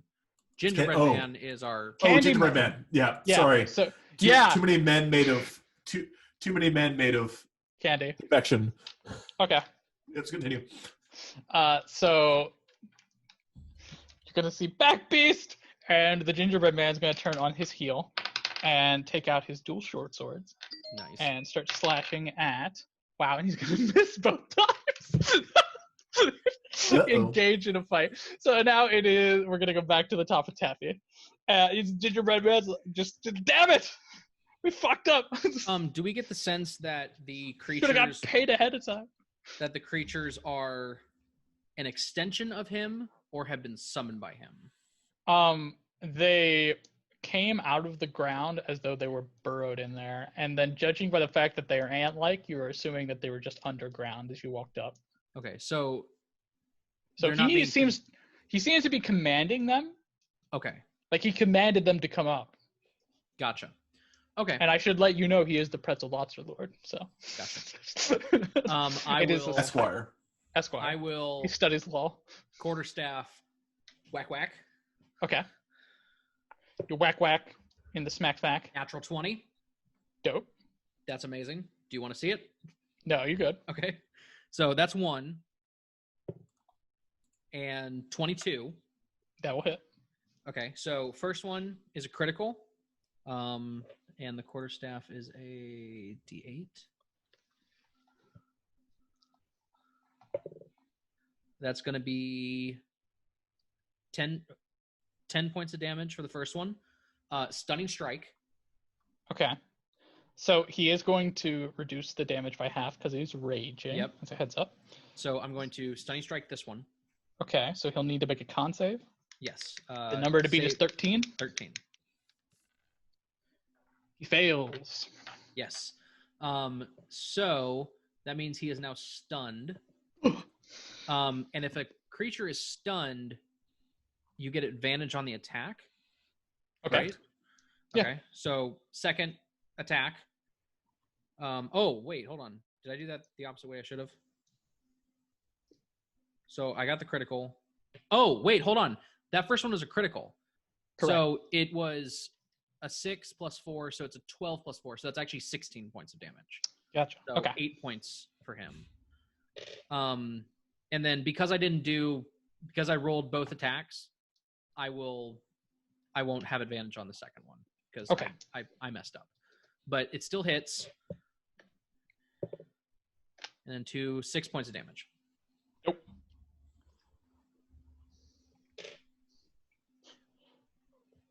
Oh, 6 points of damage. Not Yeah. so 3 points of damage. I got you. I'm doing the math as you say it. Okay. And as he's stunned, I'm gonna do flurry of blows. All right. Well, now I have Pop. advantage on all of these. Yeah. Okay. So Can't believe you all would beat up the Pretzel Lobster Lord. Hey, it's gonna be 25 yes, to we hit. are. How? Yeah, that definitely hit. That's gonna be 11 points of damage. Okay. Second attack. Natural 20. Okay. So I swear to God, I'm not lying. You're good. You're good. I've never rolled natural 20s. And then this one will be 2, 4, 8 points of damage. Okay. All right. Now it is Steve's turn. Spruce. So I'll attack the Pretzel Lobster Lord. We were still at advantage, correct? Correct, because he's still stunned. Can I That's- say something really fast? Yeah. Sorry. I get my feline agility back because I did not move that turn. Cool. So It's good to know. just Dope. want to let you know. Does stunned? Can you read the condition? Is it through the end of the turn? I have a DM screen. What is wrong with me? Where's it at? It's through the end of my next turn. I think. Okay. Yeah. Cool. So he'll be Uh, stunned. I could be wrong though. Let me check. You're probably right. Here, That sounds right. I'm gonna go grab He's stunned something real through. quick because I have Yep. my. You're. Talk about candy. I wish I had some candy with me now. Okay, favorite top 3 candies. Oh, Skittles. Boo. Keep going. Just Skittles. That's it. Skittles. Starburst. Okay, I can live with that. It's a toss-up between Reese Cups and Butterfinger at that point. Okay, so Reese's Cups, absolutely. Always good. When I had braces, that was like the only candy I could eat. There we go. M&M's. Yeah. And then chocolate-covered cherries. Ooh. One of my favorite things ever. Also, are we counting cookies like Oreos? Are those in here? Or are those technically cookie? I think you need to be more specific when it comes to cookie. Yeah, because I mean it's one of the ways I thought, candy, whatever can go into a blizzard, but you can put cookies in a blizzard. But that's fair. are Are you saying like Oreo cookies, or are you saying like yeah. chocolate chip cookies? Whatever. I think conceivably you could eat. I couldn't find it. I have a I DM don't know. screen. But I how don't know why much you overkill can't. would that be if I just use my DM screen Go for over this? I'm Go back. for it. I have stunned. Yep. Okay. So a stunned creature is incapacitated, can't move, and can speak only falteringly. Okay. The creature automatically fails strength and dexterity saving throws. Okay. And the attack rolls against the creature have advantage. Dope. This all tracks. Spruth, what are you doing? Are you gonna beat up on the stunned lobster lord? Yeah, green flame blade because I want to melt his chocolate. I hit it with a 16. Yes. So he takes. Wait, you rolled that with advantage, right? Yeah. Okay. He 6 regular damage, and I'm giving you raw numbers. He also takes 5 fire. Yep. And green flame blade hits a secondary target. I'd like to hit the ant one behind me. Okay. The ant takes 11 fire damage. Okay. And that's me. Does that affect rage at all if the person's stunned? They continue to rage. They continue to rage? Okay, Yeah. cool. Yeah. I'm going to rule that they continue to rage, but the magic damage doesn't get halved because he's dealing magic damage. Also, I have an improved pact weapon for purposes of magic for damage reduction. So I think that's full. Oh, so you are cutting with a magic weapon. Oh, yeah, absolutely, then. Technically speaking, it is magic. I almost forgot about that. Thank you for reminding me. So yeah, all good. That's good to know. So yes. Do full damage to this bra. And it's me. Cool. Melting his yogurt. Melting his yogurt. The pretzel lobster ants are going to go now, since the pretzel lobster lord is currently stunned. The one behind you is going to eat it. Can they if he can't command them? They are still attacking, yes. Okay. I think it's one of those things where they just have a command and they just do it. Gotcha. So I have another 23. Do you want to block that one too? Me? Yes. Yeah, all right. I'll pop my shield. This Boink. time it's chocolate icing. Ooh, Okay. no flavor. And let's see what's going on with the gingerbread man. Oh no. Did they both hit? Yeah. Oh. Dang it. He's dead. He's super dead. You hear a scream behind you as the gingerbread man is broken in half, and you see all his crumbs go all over the path. I know. Yeah, it's awful, man. It's crumbs. Yeah, the crumbs are everywhere. We got healing potions. He's like, I'll never go back to my gingerbread house. Red frosting just. No. It's like inside of him there's like it's like a toothpaste tube of it, and it just you see him with one of the tubes just go. And then the lobster starts eating the gingerbread man behind you, and that will be the lobster's turn. It's the lobster lord now. He's stunned. He can't move. He's stunned. Snappy's turn. Yep. Get him. Okay. Okay, so I believe it is until the end of my turn. Yeah. Yeah. So he's still stunned. You still have advantage. Stun him again. Just chain stun. Thank God for advantage. Not thanking God for advantage. That's a 10. Does not hit. You hit his thick, jerky armor. Let's try. That's a 20. Yep. That's a 20. I'll just let you know his AC is 13. Okay, great. Good enough. Okay, so that's going to be a 20. So I will do 8, 7, 11 points of damage. Okay. Stunning strike. Is stunning strike overpowered? Maybe. No, he's stunned again. Yes. So. What do I do? Should I do Flurry of Blows again? I have 1 key left. We probably should take a short rest after this anyway. Okay. So Flurry of just wail on this dude. Flurry of blows, and I'm gonna do 2 more attacks with advantage. Okay. God damn it, natural 20. There you go. Get him. Shit. Man, you hate yogurt apparently. Poor yogurt man. 18 points of damage. Didn't deserve to go out like this. Okay. It's gonna be. By the way, your key. Mhm. Are your fists considered magical weapons? Ooh, are you at the level? Okay. Are you at the level where that happens yet? No, I am not. I only have because I am Tabaxi, I have claws, so it is slashing damage. Okay. But no, I do not have that. I just rolled it. It was a 12, 19. Mm-hmm. That's going to be 8 damage. All right. So you, so you're fighting, and you just like rip with you sink your claws into his yogurt chest and just like rip him in half, and he falls over. Yes. All the strawberry yogurt going everywhere. Yeah. All right, and now it is.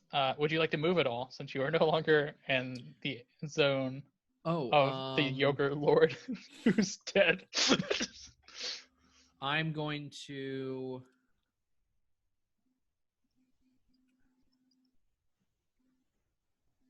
No.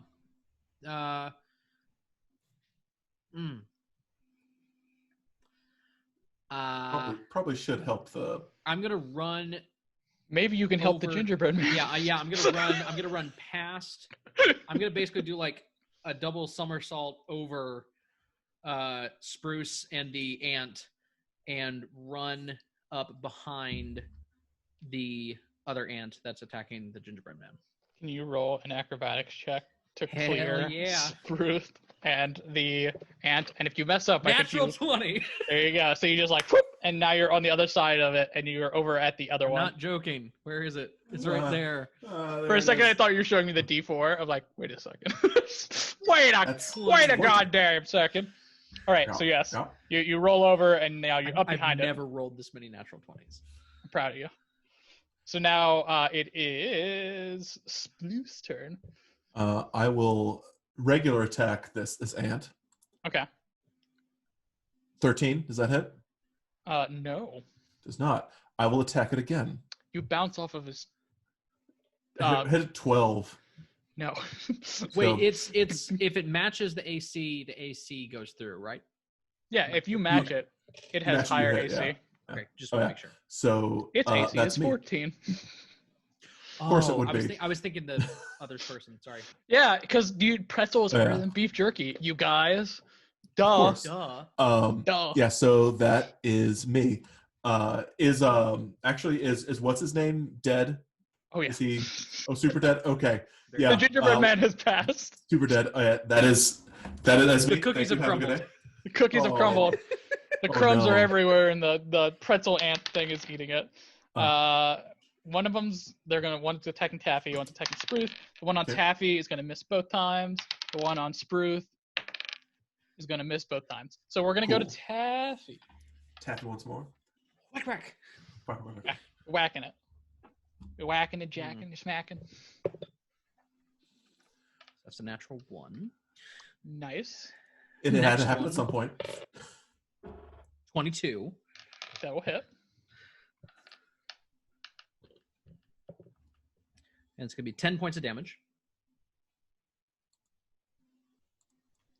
Where is... All right.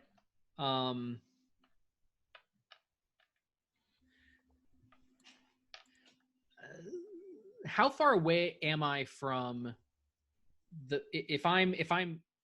If my back is to Spruce and the one attacking him, how far away am I?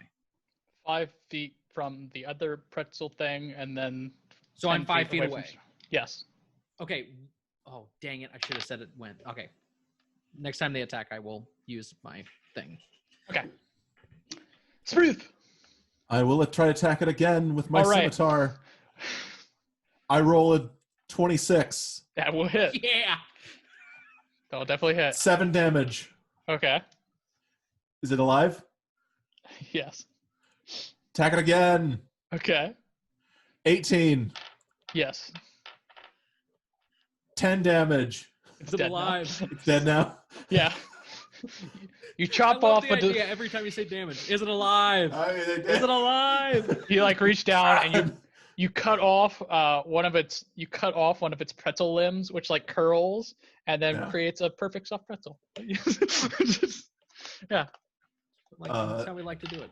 And I'll loop around to flank the what's it called? The Okay, other one. The other one. All right, so it's its turn. It is going to attack the Taffy Cat. What's your AC again? 16. It will hit, Aye. and one will miss. It's gonna deal 15 damage. Okay. Gets at you with one of its broken pretzel claws. Specifically what they're called. All right. And it's your guys' turn. Who will put it down? Will it be Taffy? Probably. Yes. Taffy, Probably. can you Yep. hit? Can you hit it? Go ahead. I'm going to hit it with my. That's And you have advantage because I'm Quarterstaff. flanking. Yeah. I'm actually gonna pick up. No, I'm just kidding. Pick up one of the pretzels of the other one and just beat it. Well, I'm gonna take that soft pretzel and then beat the other pretzel with it. So one of them was a 14. God damn it, guys. It's 20 again. All right. Yeah. Okay. I'm gonna. That's I'm awesome. gonna say that you. I can't use this smash- dice anymore. You smash down on the top of it and you like crush its pretzel and it just like smooshes in the middle and then both of its legs and you like flatten Yeah. it and like both of its legs go out sideways. Perfect. You killed the pretzel. Woof. Yay. Yes. So I guess we should check the gingerbread man just to make sure he's dead. He's dead. Oh. I guess we should also check the lobster Can we lord. get him up? Do you he's- want to? Do you want Oh, to pick? He got ripped in half. Oh, yeah. He's super dead. okay. Yeah. And Well- we'll do a double tap on the lobster lord just to make sure he's deadsies. Yeah. So you double tap him. Yeah. Yeah. Do you want to keep And, going or do you want to do anything else here? A Can we take a short rest? short rest. Sure. Does a short rest go off without a hitch?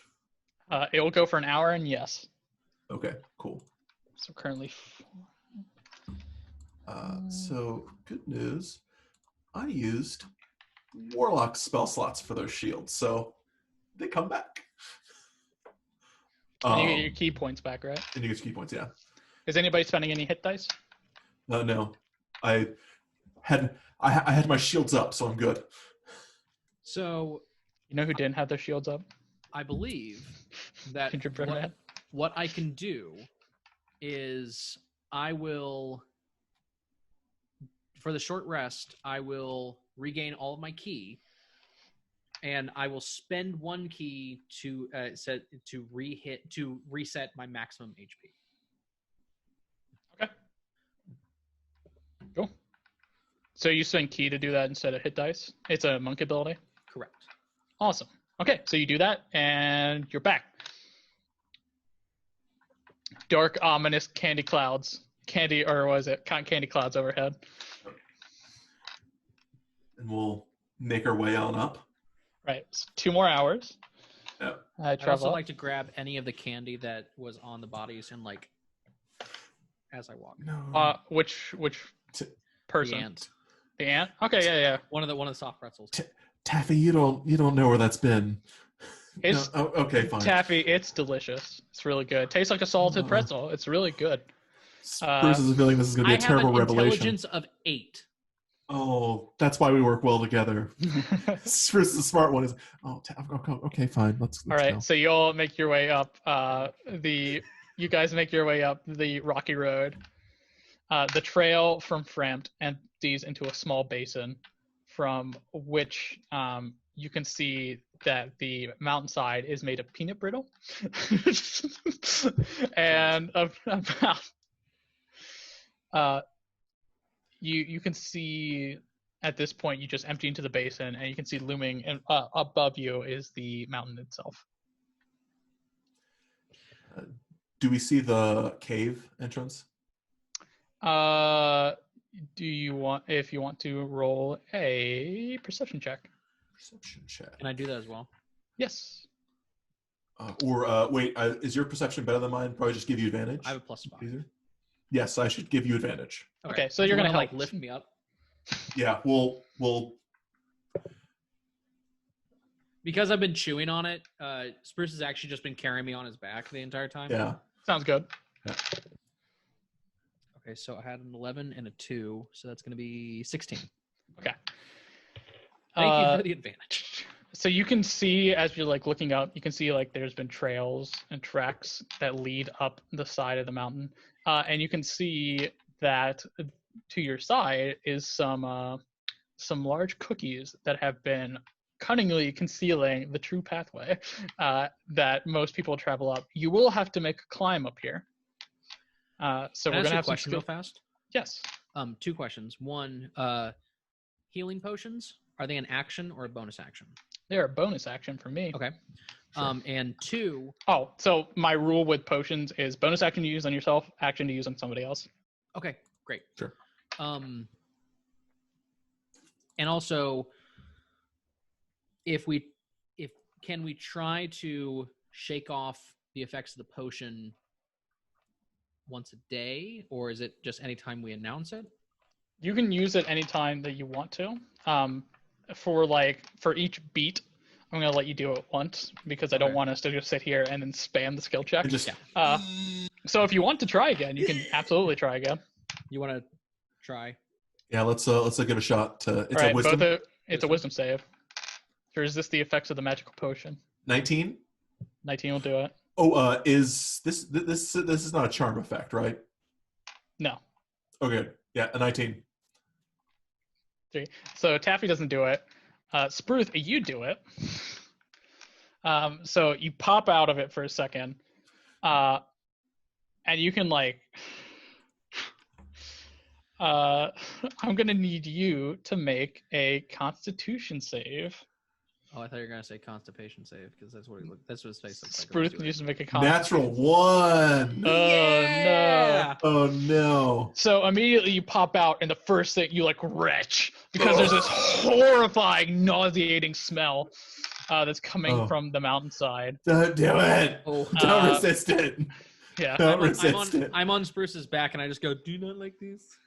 Yeah, and you can see what he's holding. What he's holding to you is the leg of looks like some kind of canine. I told you not to eat it. And you can just see him covered, and you look over, you see him covered in blood. Or I'm sorry, them, because it's them. See them covered in blood, just holding the bone. Too? Yeah, you're covered in blood. I just been down on your head. Yeah. So technically, you're poisoned for a number of rounds, Spruce. But I'm not gonna. Since we're not in any combat, I'm not gonna have that happen to you. Yeah. But you look up, and it's a dark, ominous town, nauseating, vile scent coming from it, and you can just tell it's gonna be a very dangerous climb. And then you I go smell the candy. And then you zone back into it, and all of a sudden you're back in the candy land. You're back. And there's smell the candy. I don't want these memories. Yeah, so now you just see Taffy with a piece of pretzel, and you know the path up, and it's gonna be hard. You now notice the strawberry jam starting to creep down your face. Yeah. Okay. Okay. What a great game mechanic. That's what I knew it was gonna be. Yeah. How tall is this thing? This is not. You think the climb up would be 300 feet. Are there any ledges at all? The peanut brittle that the mountain is made out of would be definitely climbable. It's dangerous, and since it is brittle, it might crumble. So you'll have to make some sort of check to go up. But yes, that would be the way up. Okay. I guess we must. Do you have some rope, Taffy? I should. Yeah, Taffy has some nerd rope with them. Okay. Yeah, I have 'Cause 50 feet. we should like tie each other to each other That's a smart idea. so Right. we don't like. Yeah. And then do we climb? So I need you all to roll. Hold on. Athletics, probably, or would this be acrobatics? Let me see here.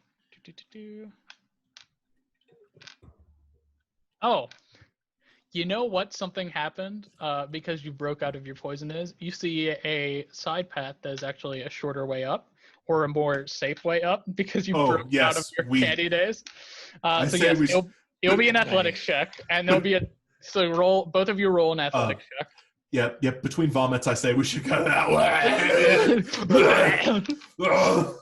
So you cut back vomit again. Yeah, you cut back. It looks like a delicious pretzel. There's now a sizable dent. You've got like salt all over you. And you're like, oh man. Oh, great. So the easier way still requires the athletics check. Yes, but it's gonna be easier. Okay.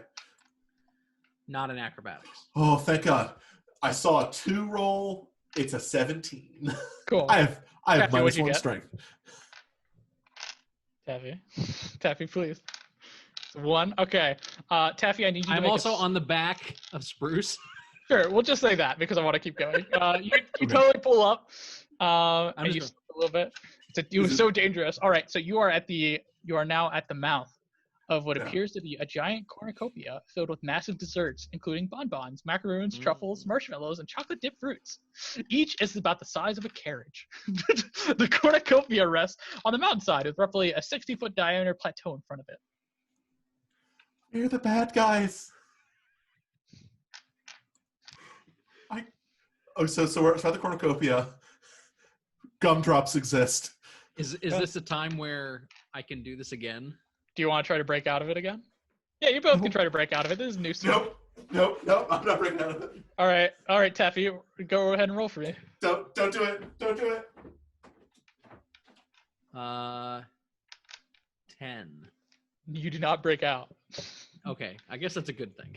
It's a great thing. Okay, What's the plan? What's the plan, Taffy?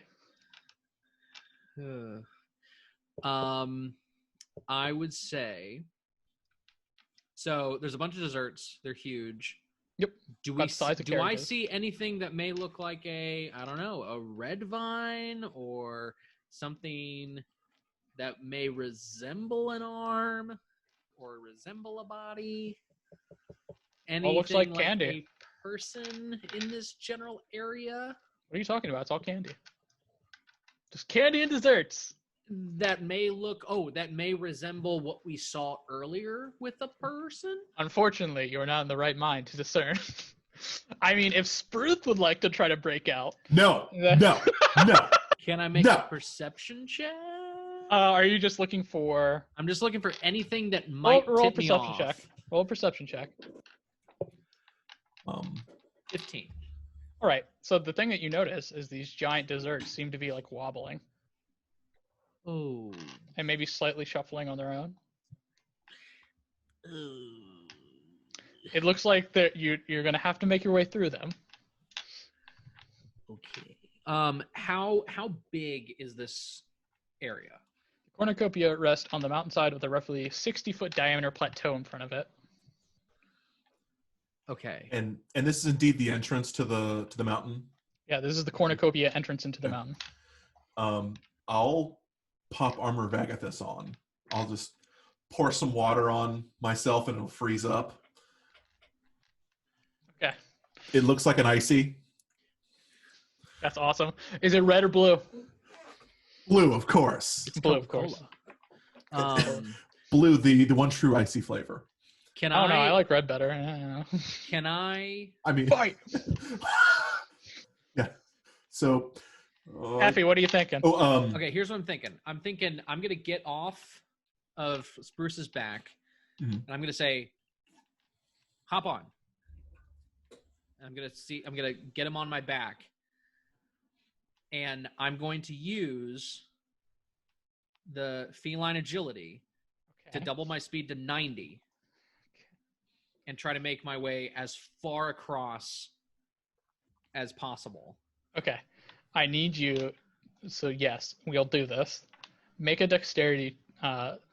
Make a dexterity save for me. This juicy +7. Good luck, buddy. Natural 20. Okay, yes.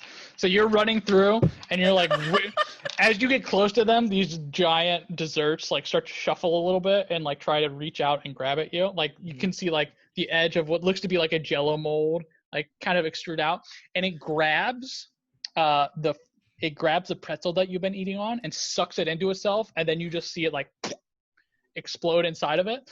But you are able to run all the way through these cornucopias.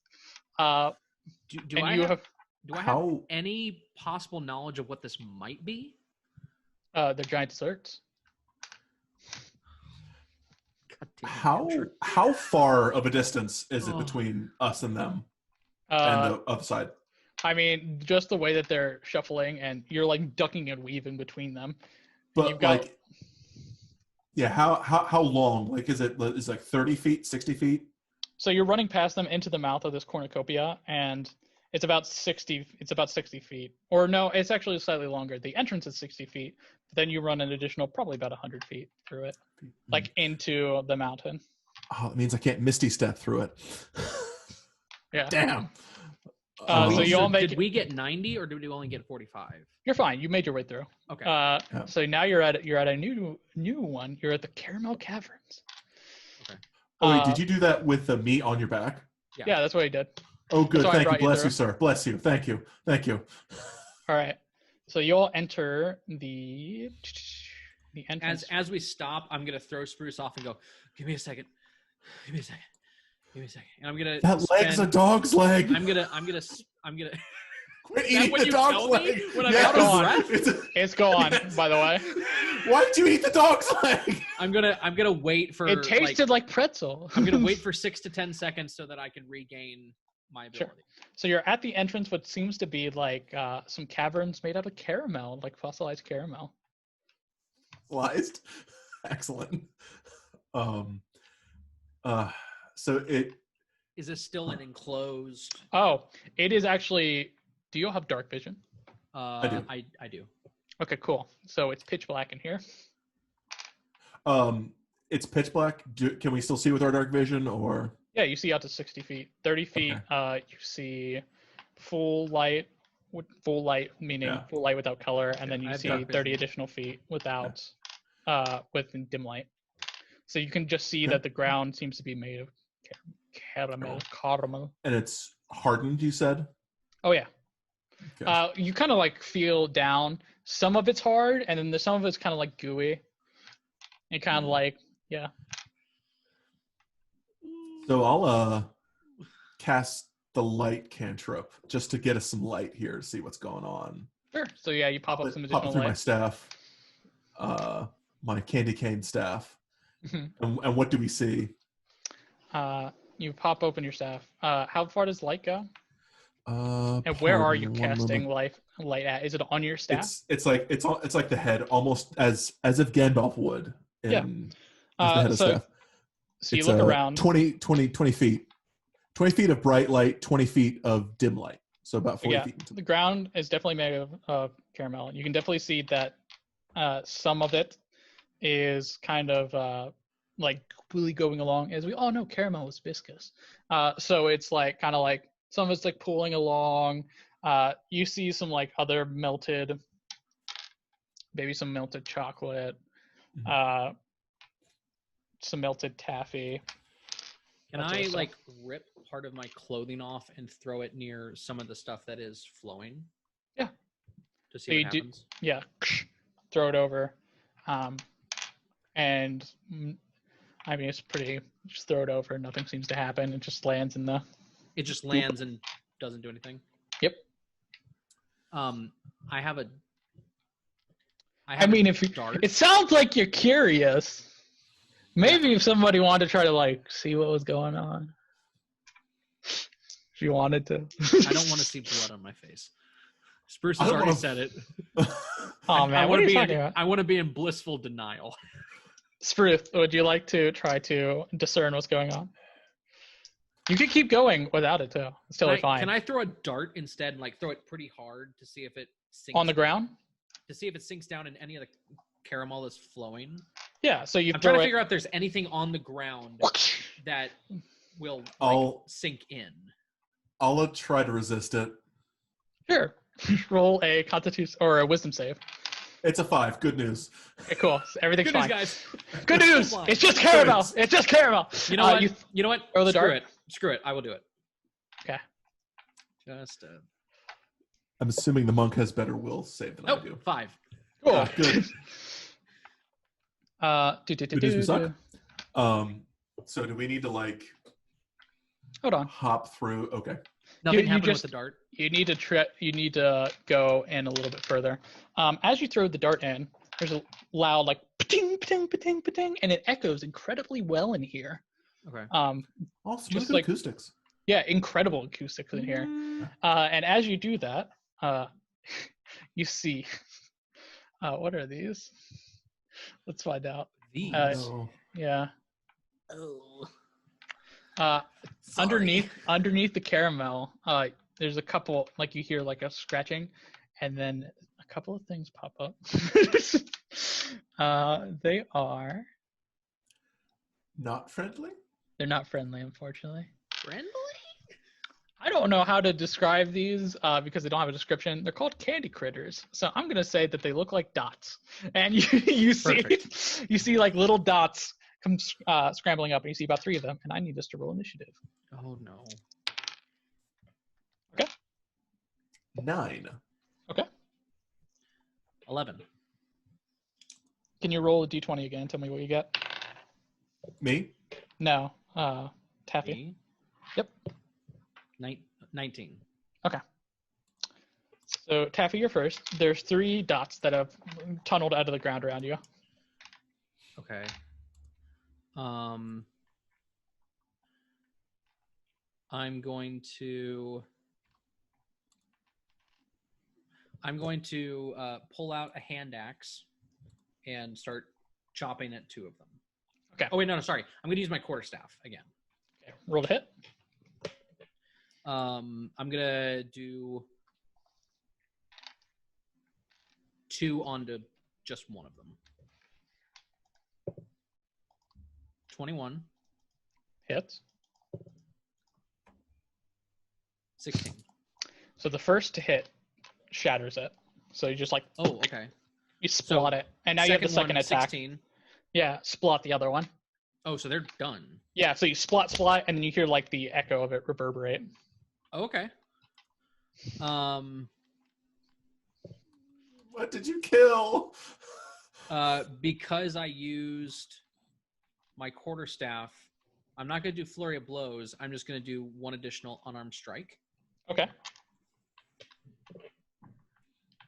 I think, is that how that works?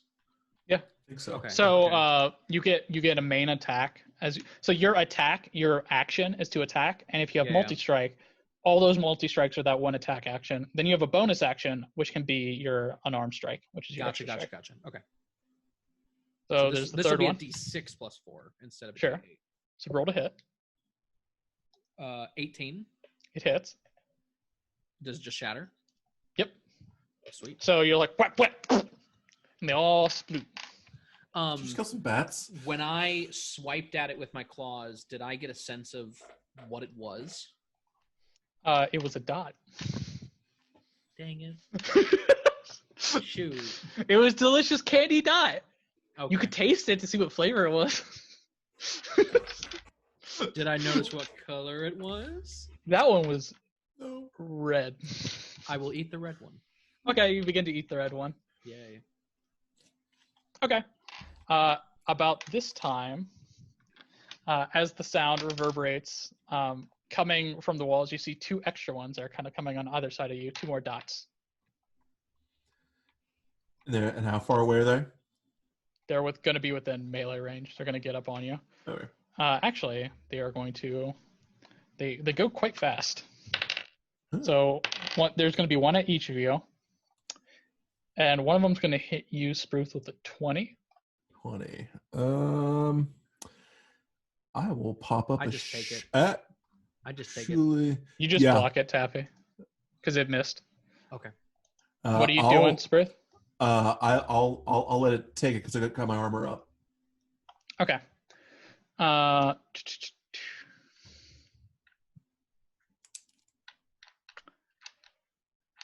need you to make a DC. I need you to make a strength saving throw. Does it actually do damage? It does 1 damage. Does 1 damage? Okay. And I need you to do a strength a saving throw. Yeah.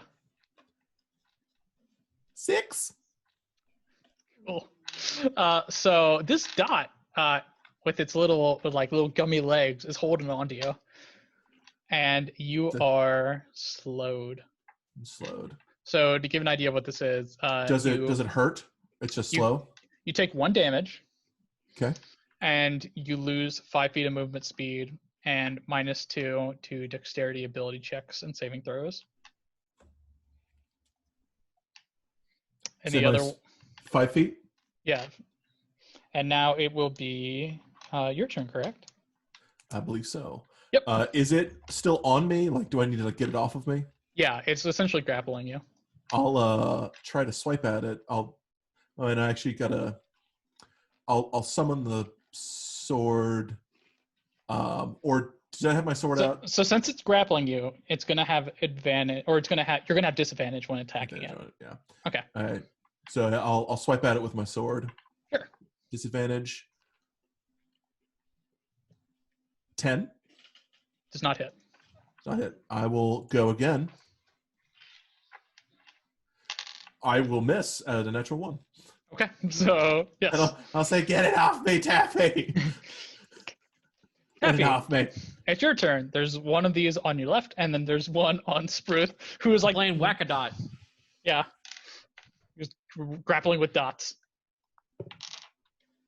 21. That'll hit which one are you hitting? The one next to me. Okay. That will kill I'll it. go for the one next to Spruce. Okay. I'll kind of go around so I'm flanking it. I'm going to say you can't flank these. Okay, that's fair. Just because, yeah. And still also, 25. Yeah, that'll hit, and it's dead. So you get covered in dot juice, Spruth. Yeah. Yay. That one was yellow.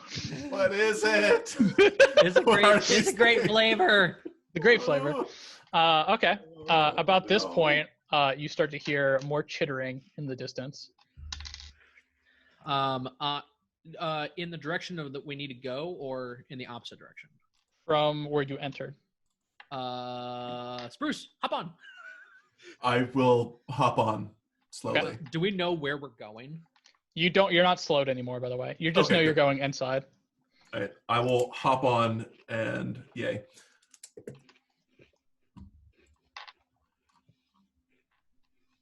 Sorry. Very good. I'll use my feline ability to try to rush past whatever is coming near us. Gotcha. So you're just running forward, essentially? Running to where we think we need to be going. And I'll be kind of looking out and try to shoot an Eldritch Blast at them if I can. If you see one. If I see one, yeah, I'll ready up my 2 blasts. You'll be the turret. I'm just here or rather staff and sword All right. As you run forward, Taffy, I need you to make a dexterity saving throw. Is this lava? 17. Let's see here. It's actually super lava. So you're able to. Well, the only reason I thought is because I threw the dart and it. You mean? Okay, yeah. It reverberated, so I was like, probably there's nothing there. So you go forward, and as you're running, you're very quick on your feet, so you notice it. But there is a thin line of candy floss that you almost trip over, but catch your feet as you continue to run forward. And now we should check for traps. So you get across that, and you still hear chittering coming behind you, and it's more numerous than before. With feline ability or agility, I went 90 feet, sprinting 90 feet. Okay, so hold on. What's your AC? 16. All right. So you're gonna go running forward. and you're able to make it through, but you do get hit by something. I need you to make a Constitution save for me. Hit by a creature? No. Okay. Question: Could I use my shield to block for both of us? Would that help? No, because Okay, you fair. don't see it. Yeah, it's just after him. Yep. Constitution saving throw? Yep. Ooh. 9. Okay. So you're going to take 5 poison damage as a pretzel-tipped spear triggered by a pressure plate that you ran over pokes you in the side, and you're going to be poisoned for 1 hour. Oh, great. What does that do? Oh, good. If you are poisoned, you have disadvantage on all skill checks and saving throws. But not I believe attacks. also on attacks. I'm going to have to check that. Disadvantage on attack rolls and ability checks, yeah. Per D&D Beyond. Not a sponsor, but could be. Could be. So that lasts for an hour. Yeah, but you make restoration. about this time you make it to the other end, and you can still hear chittering in the distance, but it's basically gone away. Okay. And you've reached the next section. And out of curiosity, I'm gonna, like a cartoon, like yeah, and then sit down and go. I'm just gonna vomit. Out of curiosity, if I cast Lesser Restoration on Taffy, would that get rid of the potion too? No, it would not. I would. Get rid of the poison because you're clearing a negative effect. Okay, gotcha. All right. Should we do that and take a short rest, maybe? Because it's cast. So yeah, probably. Okay. Do we get the sense that we're in a place where we could take a short rest?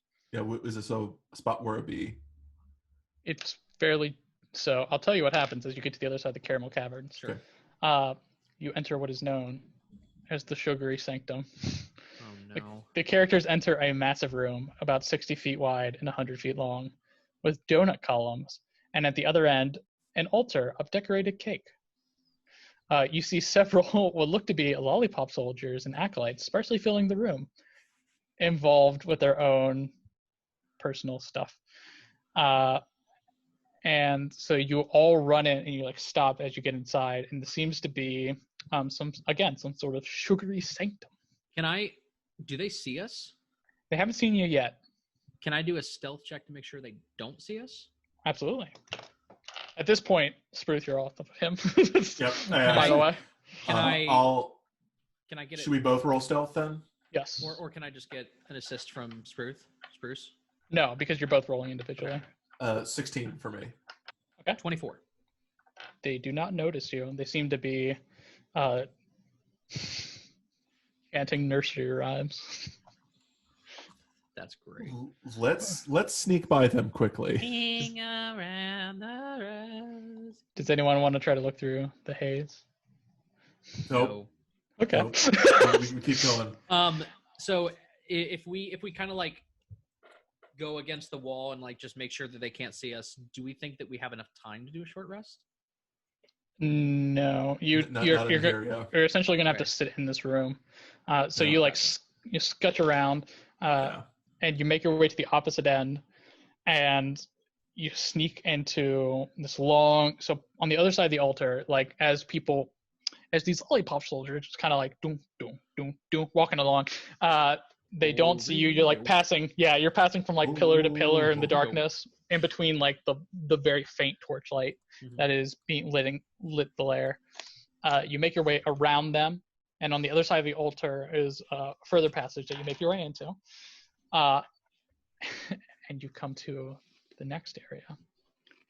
Beyond the Sugary Sanctum is a room. This room, the first thing you notice is you see a giant shower kind of in the center of the room that seems to be raining down soda pop. And in front of it is a large table filled with all types of delicious savory desserts. Off to the Don't you eat side. that. Don't you eat that. Off to the side, you see a blindfolded, what looks to be one of the lollipop acolytes. And about this time, you hear the voice, female. It's like, "Have more come to commune?" No, ma'am. Just passing through. The head kind of cocks quizzically. It's like, "Will you seek Riles? Do you not?" Yep, we have a package for him. Then you.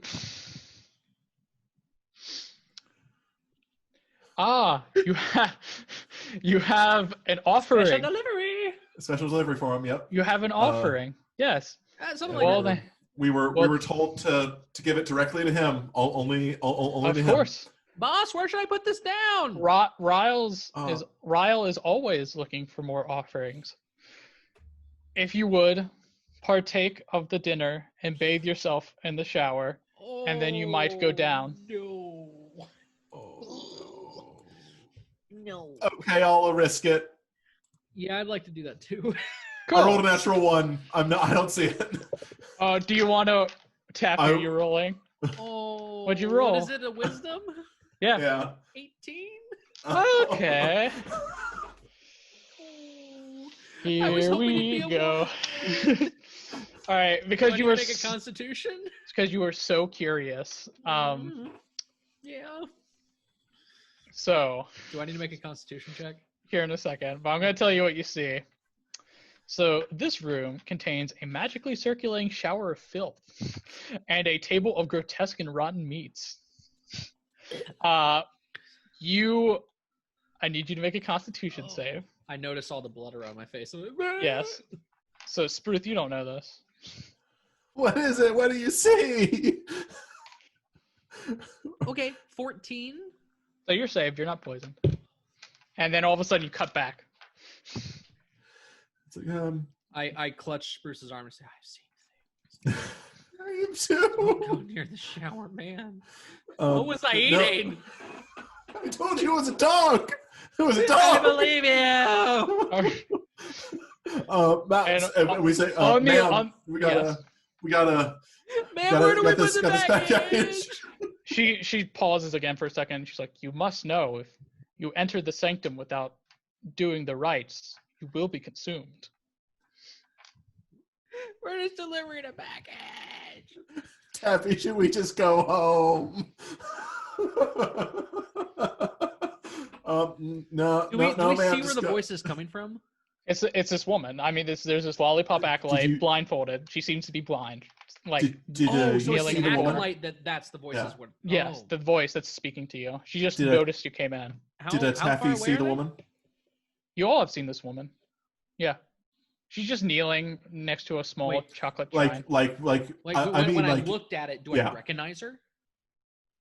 When you cut back. Oh yeah, because when you did the thing. Yeah. Okay, so what you see is wearing these filth encrusted robes, brown and black, is this grotesque woman. Not ugly. Not like Peter. Not like Peter. Okay. That's exactly what I was thinking.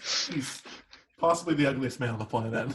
But she seems to have several. We also think so.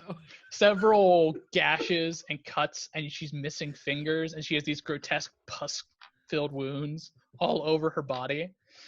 And when you cut back, she's just a lollipop acolyte. But she is like hideous, covered in excrement and bile and pus and cuts and wounds. How quick do I see all of this? Like, could I have done something while this happened? So what do you want to do? So we're in the entrance of the new chamber. Yes. I resist the effects. Is it possible that I can look around and then turn behind me to see the other acolytes? Sure. They are all similarly. It doesn't seem like anyone from the town. It doesn't seem like anyone's hostage. It looks like they're intentionally there. Yes. All the people here seem to be wearing the same garments and robes, covered in filth and pus and bile and excrement. So And also on the other side, what you see, Spruth, is a dumbwaiter with some cupcake seats and a candy cane lever. And what you see, Taffy, is these just like thrones of literally shit that have been like congealed, and a rusted iron lever. Is she sitting on the throne? She is over on the other side of. She's on the. So the dumbwaiter is past the shower and the banquet table. On the right side of the room is where she's at. She's kneeling in front of what look to be like tokens of different types of. Like one is a pile of cartilage. One is a pile of excrement. One is a pile of Pile for Nile. Yeah. Yeah.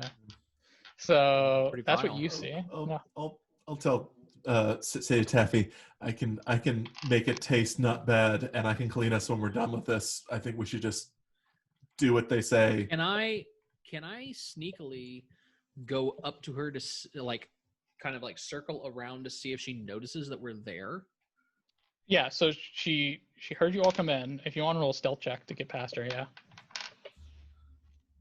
Just to see if I can like get closer to see if there's anything around her that we can circumvent this thing. Oh, if there's like another exit? Yeah. Okay.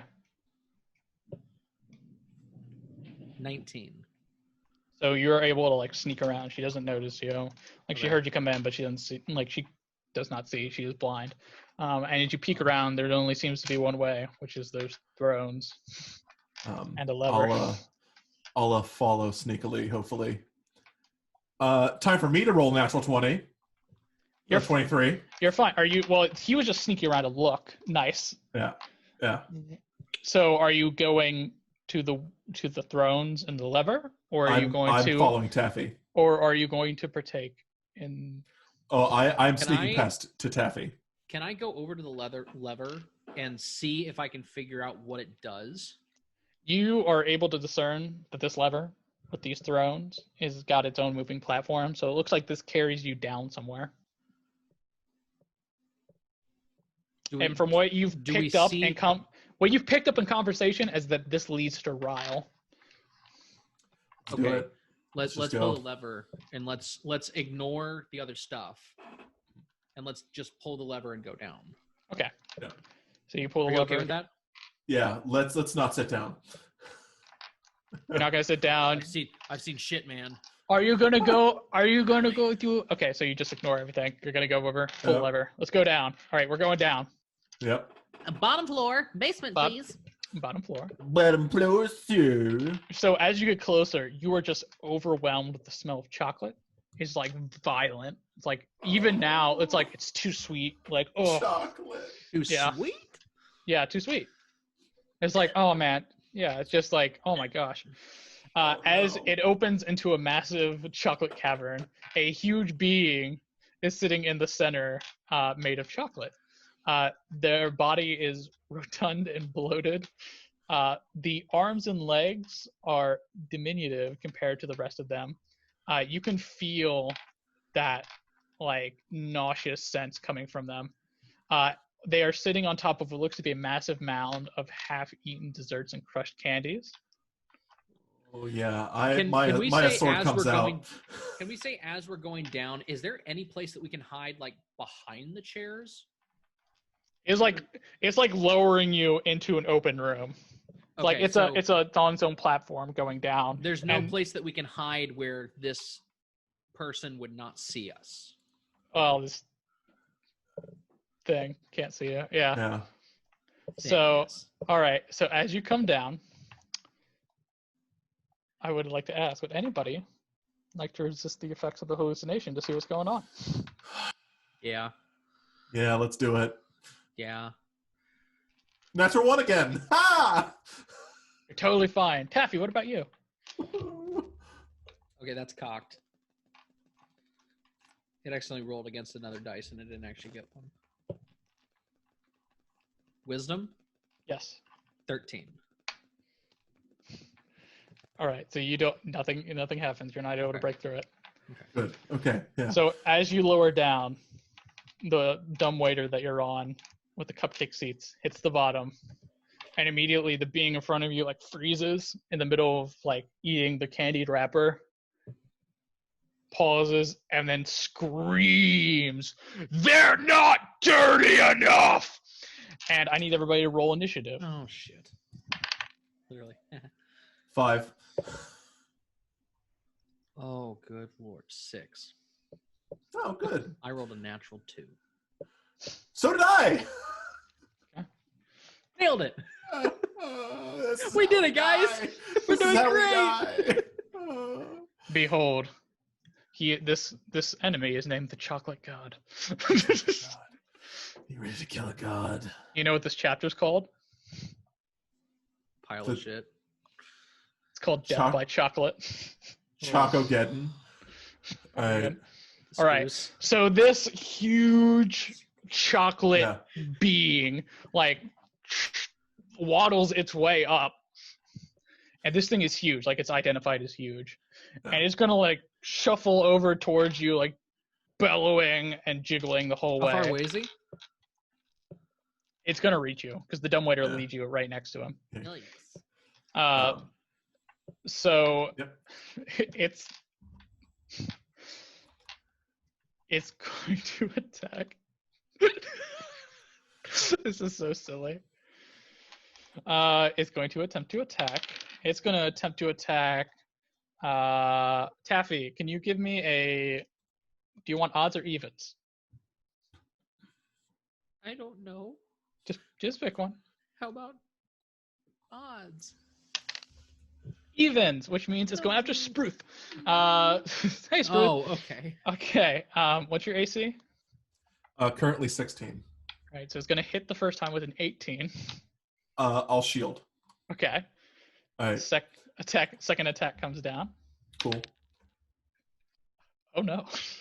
Oh no. It's a natural 20. No, it's a 19 though. So my AC is 21. Well, hold on.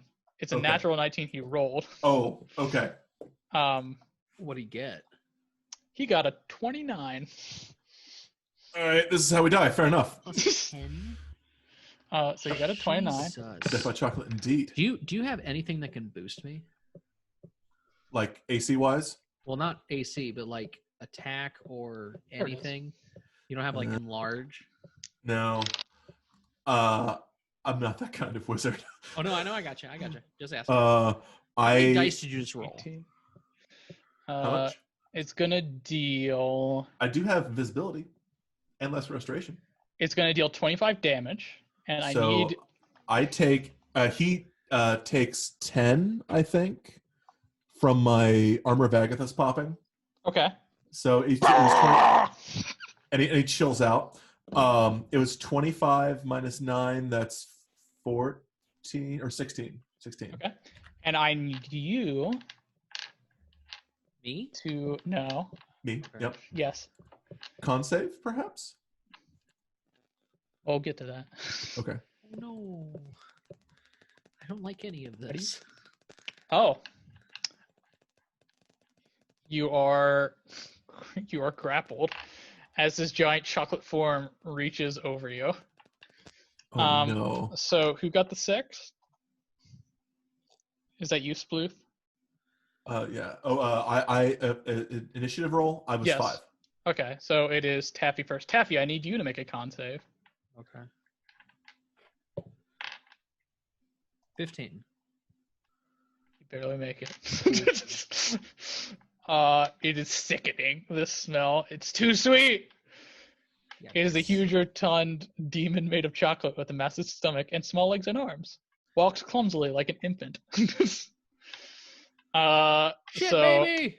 So you're fine, but it's now your turn. Okay, quarterstaff. Crack, crack. Yes. Okay, first attack. Are we flanking it? No. I am grappled. He's grappled by it. Okay. First attack was a 12. Okay, that will not hit. Oh, I was about to say. Second one, natural 20. Okay, you crit. Yeah. So I'm going to roll 1d8. 10. 14 points of damage. Okay. Stunning strike. Okay. What's the DC? 13. He makes it. Damn it. Flurry of blows. Okay. 21. That'll hit. Okay. I'm going to do them separately. 7 points of damage. Okay. Stunning strike. Okay. He saves. God damn it. Okay. He's a chunky boy. Yeah. 22. That hits. His AC is 13. I'll let you know. Okay. He's not hard to hit. 12 points of damage. He's just really chunky. Okay.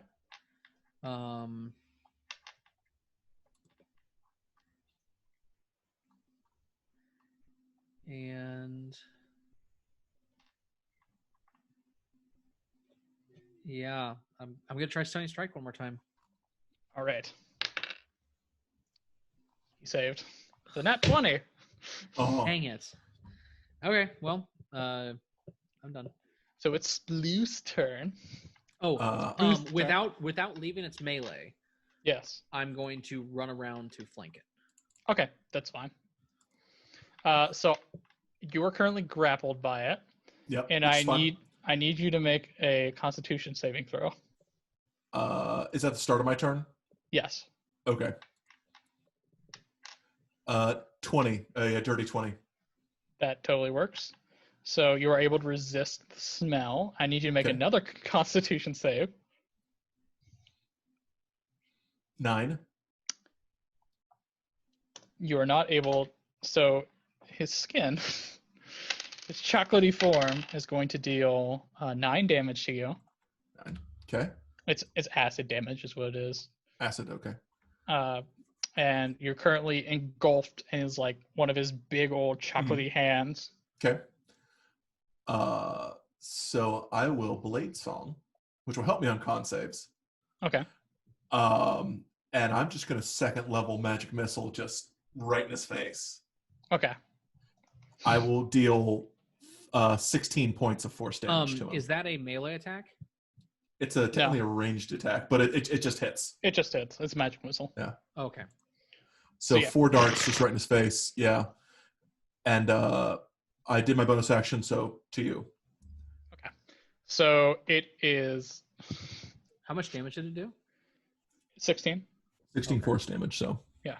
Pretty Ryle is going to be holding you, Spruth. He's like, finally, more food. And he's going to eat you, Spruth. Straight You're up? going to go. Yeah, he's going to just because he's already grappling you. Yep. He's going to. Oh, God. Ooh, is he hitting me? He crit. Is this elemental damage? Is this elemental damage? This is bludgeoning damage. Okay. I'm just going to go all out on this dude. I'm going to cast Hellish Rebuke on him as a reaction. I love that. You're like, so DC 12 Dex save. Uh-oh. he fails. Oh, 10 damage to him. Am I dead? I mean, find out. Roll that bean footage. 7, 9. In the heart of the Angel, and lots of rolls. 34. He's going much to damage? He's going to deal 41 damage to you. So that just straight kills me because my max is 36. Oh. Woof. Woof. Wait, what were you at though? I was at 40. I was at 11, but it just deals more than my maximum damage. I'm just, Okay. yeah, I'm just straight dead. Spruth is dead. Yeah. Well, thank you. Have a good day. So there goes Trail. I actually do need to scoot, so that is. I was about to say it's right at 7. Taffy, what will you do? Taffy, good luck. Let me know how this goes. Godspeed. Right. See you all later. We're right at the end. It was good to talk to you, Jeff. Let's do it again. It was fun. Bye, Brad. Just go in. You're gonna fight. You're gonna fight the chocolate god. Yeah. Okay. Two quarterstaff hits. Crack, crack. Natural 20. Yeah. So hold on. puppers. The puppers are mourning. So that's a natural 20. So. Oh, that's not great. That's 8 points of damage. Okay. Second. Dirty 20. Okay. So it's going to be 11 points of damage. Oh, after the first one, stunning strike. Okay. He fails. Okay, so can I re-roll that, see if I get double? Sure. Okay. If you are... No, I don't. Taffy, I want to let you know that retreat is always an option. Yeah, no. I just saw my candy friend get bitten, so no. Oh, you're gonna... Okay. So you stunned him. It's your turn again. Are we just... Wait. Yeah. I'm going to just do that. Well... Do I stun? No. I'm going to do flurry of... I'm going to do flurry of blows. Okay. So I get 2 strikes or 2 attacks with advantage. Okay. So 19 for the first one. Yes. 15 for the second one. So yes. That's going to be 9 points of damage. And okay. 10 points of damage. Okay.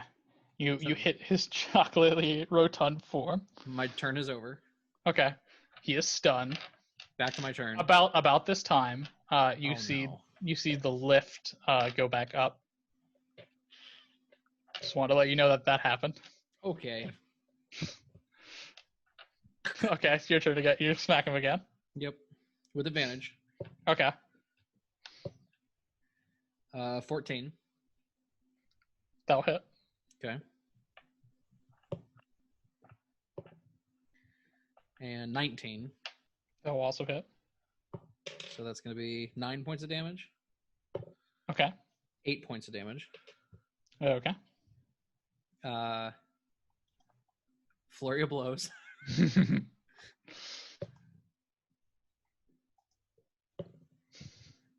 19 to hit. That'll hit. Yep, anything above 13, you got it. 22. So 2 more damages. 9 points of damage. Okay. 10 points of damage. Okay. On that last one, stunning strike. Come on, baby. You failed. Yes! Okay. Yes! All right. So, my turn again. All right. So, before your turn, about this time, the lift is going to come back down. Uh-huh. And then you can see covered in soda is the rotund form of Peter.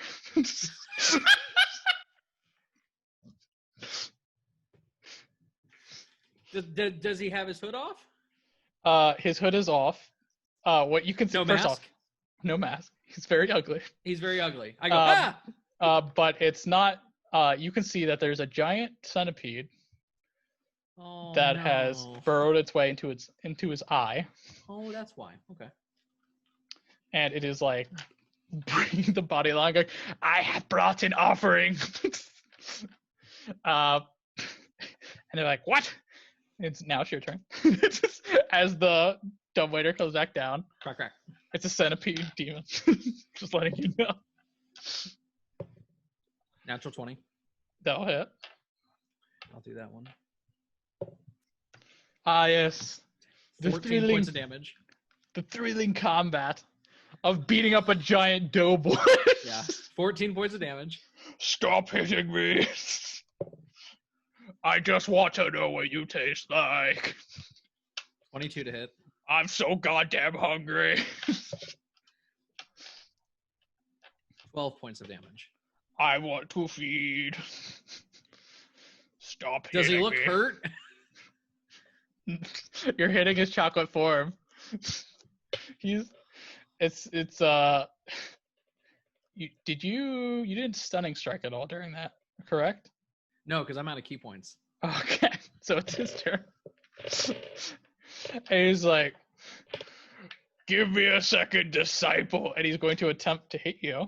Wait, hold on. Actually, Yes. At the end of my turn, Yes. the lift is down. Yes. How high is the wall?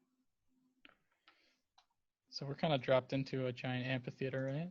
So Like 100 feet? 90 feet? let's find out.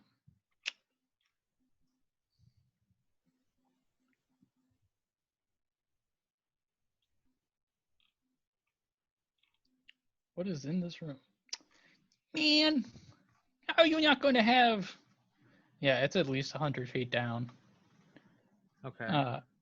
Yeah, and it's just like essentially a hole in the ground where this giant demon is living. Do you think that I have enough...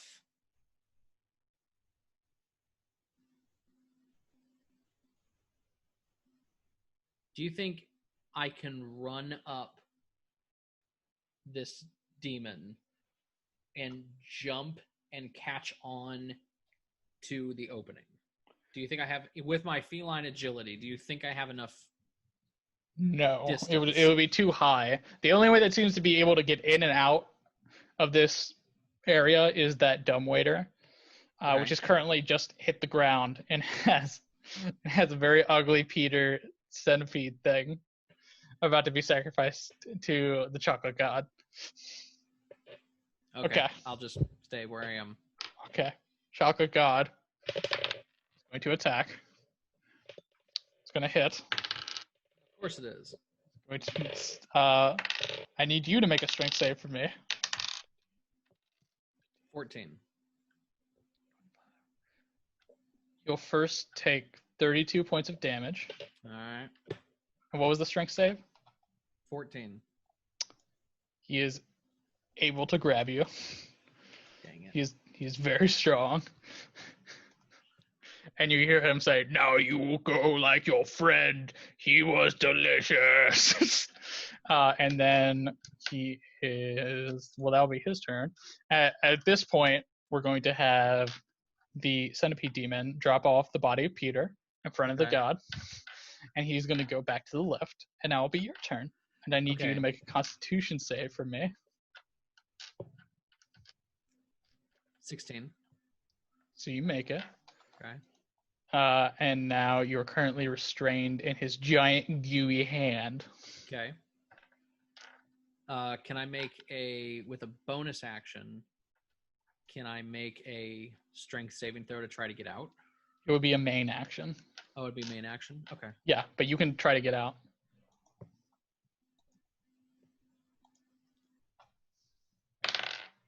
$14. Hold on. I'm going to let you know he beat that. Oh, dang. He rolled a 25. Nice. Hold on. So now it's going to be his turn. Wait, can I not do anything else? Nope. You're grappled. Okay. And he's going to attack with advantage. Dude, he's going to eat you. That's what he's going to do. And he's going to attempt to crush you with his insides. And we do have a hit in there. Well, I'm probably dead. Okay. 9, 11, 14. Yeah, it's a 21. Yeah, I'm dead. And so ends our little chapter on Candy Mountain. The heroes were devoured by the chocolate god. As I get devoured, I'm just going to yell, the pretzel was really good. We had delicious pretzels, and Peach died at the end. Well, thank you, everybody, Oh my God. for joining us. That was Assault on Candy Mountain. Okay, question. How hurt Yes. was he? He was a little bit above half. Oh, God. Yeah. I deal so much damage too. Yeah.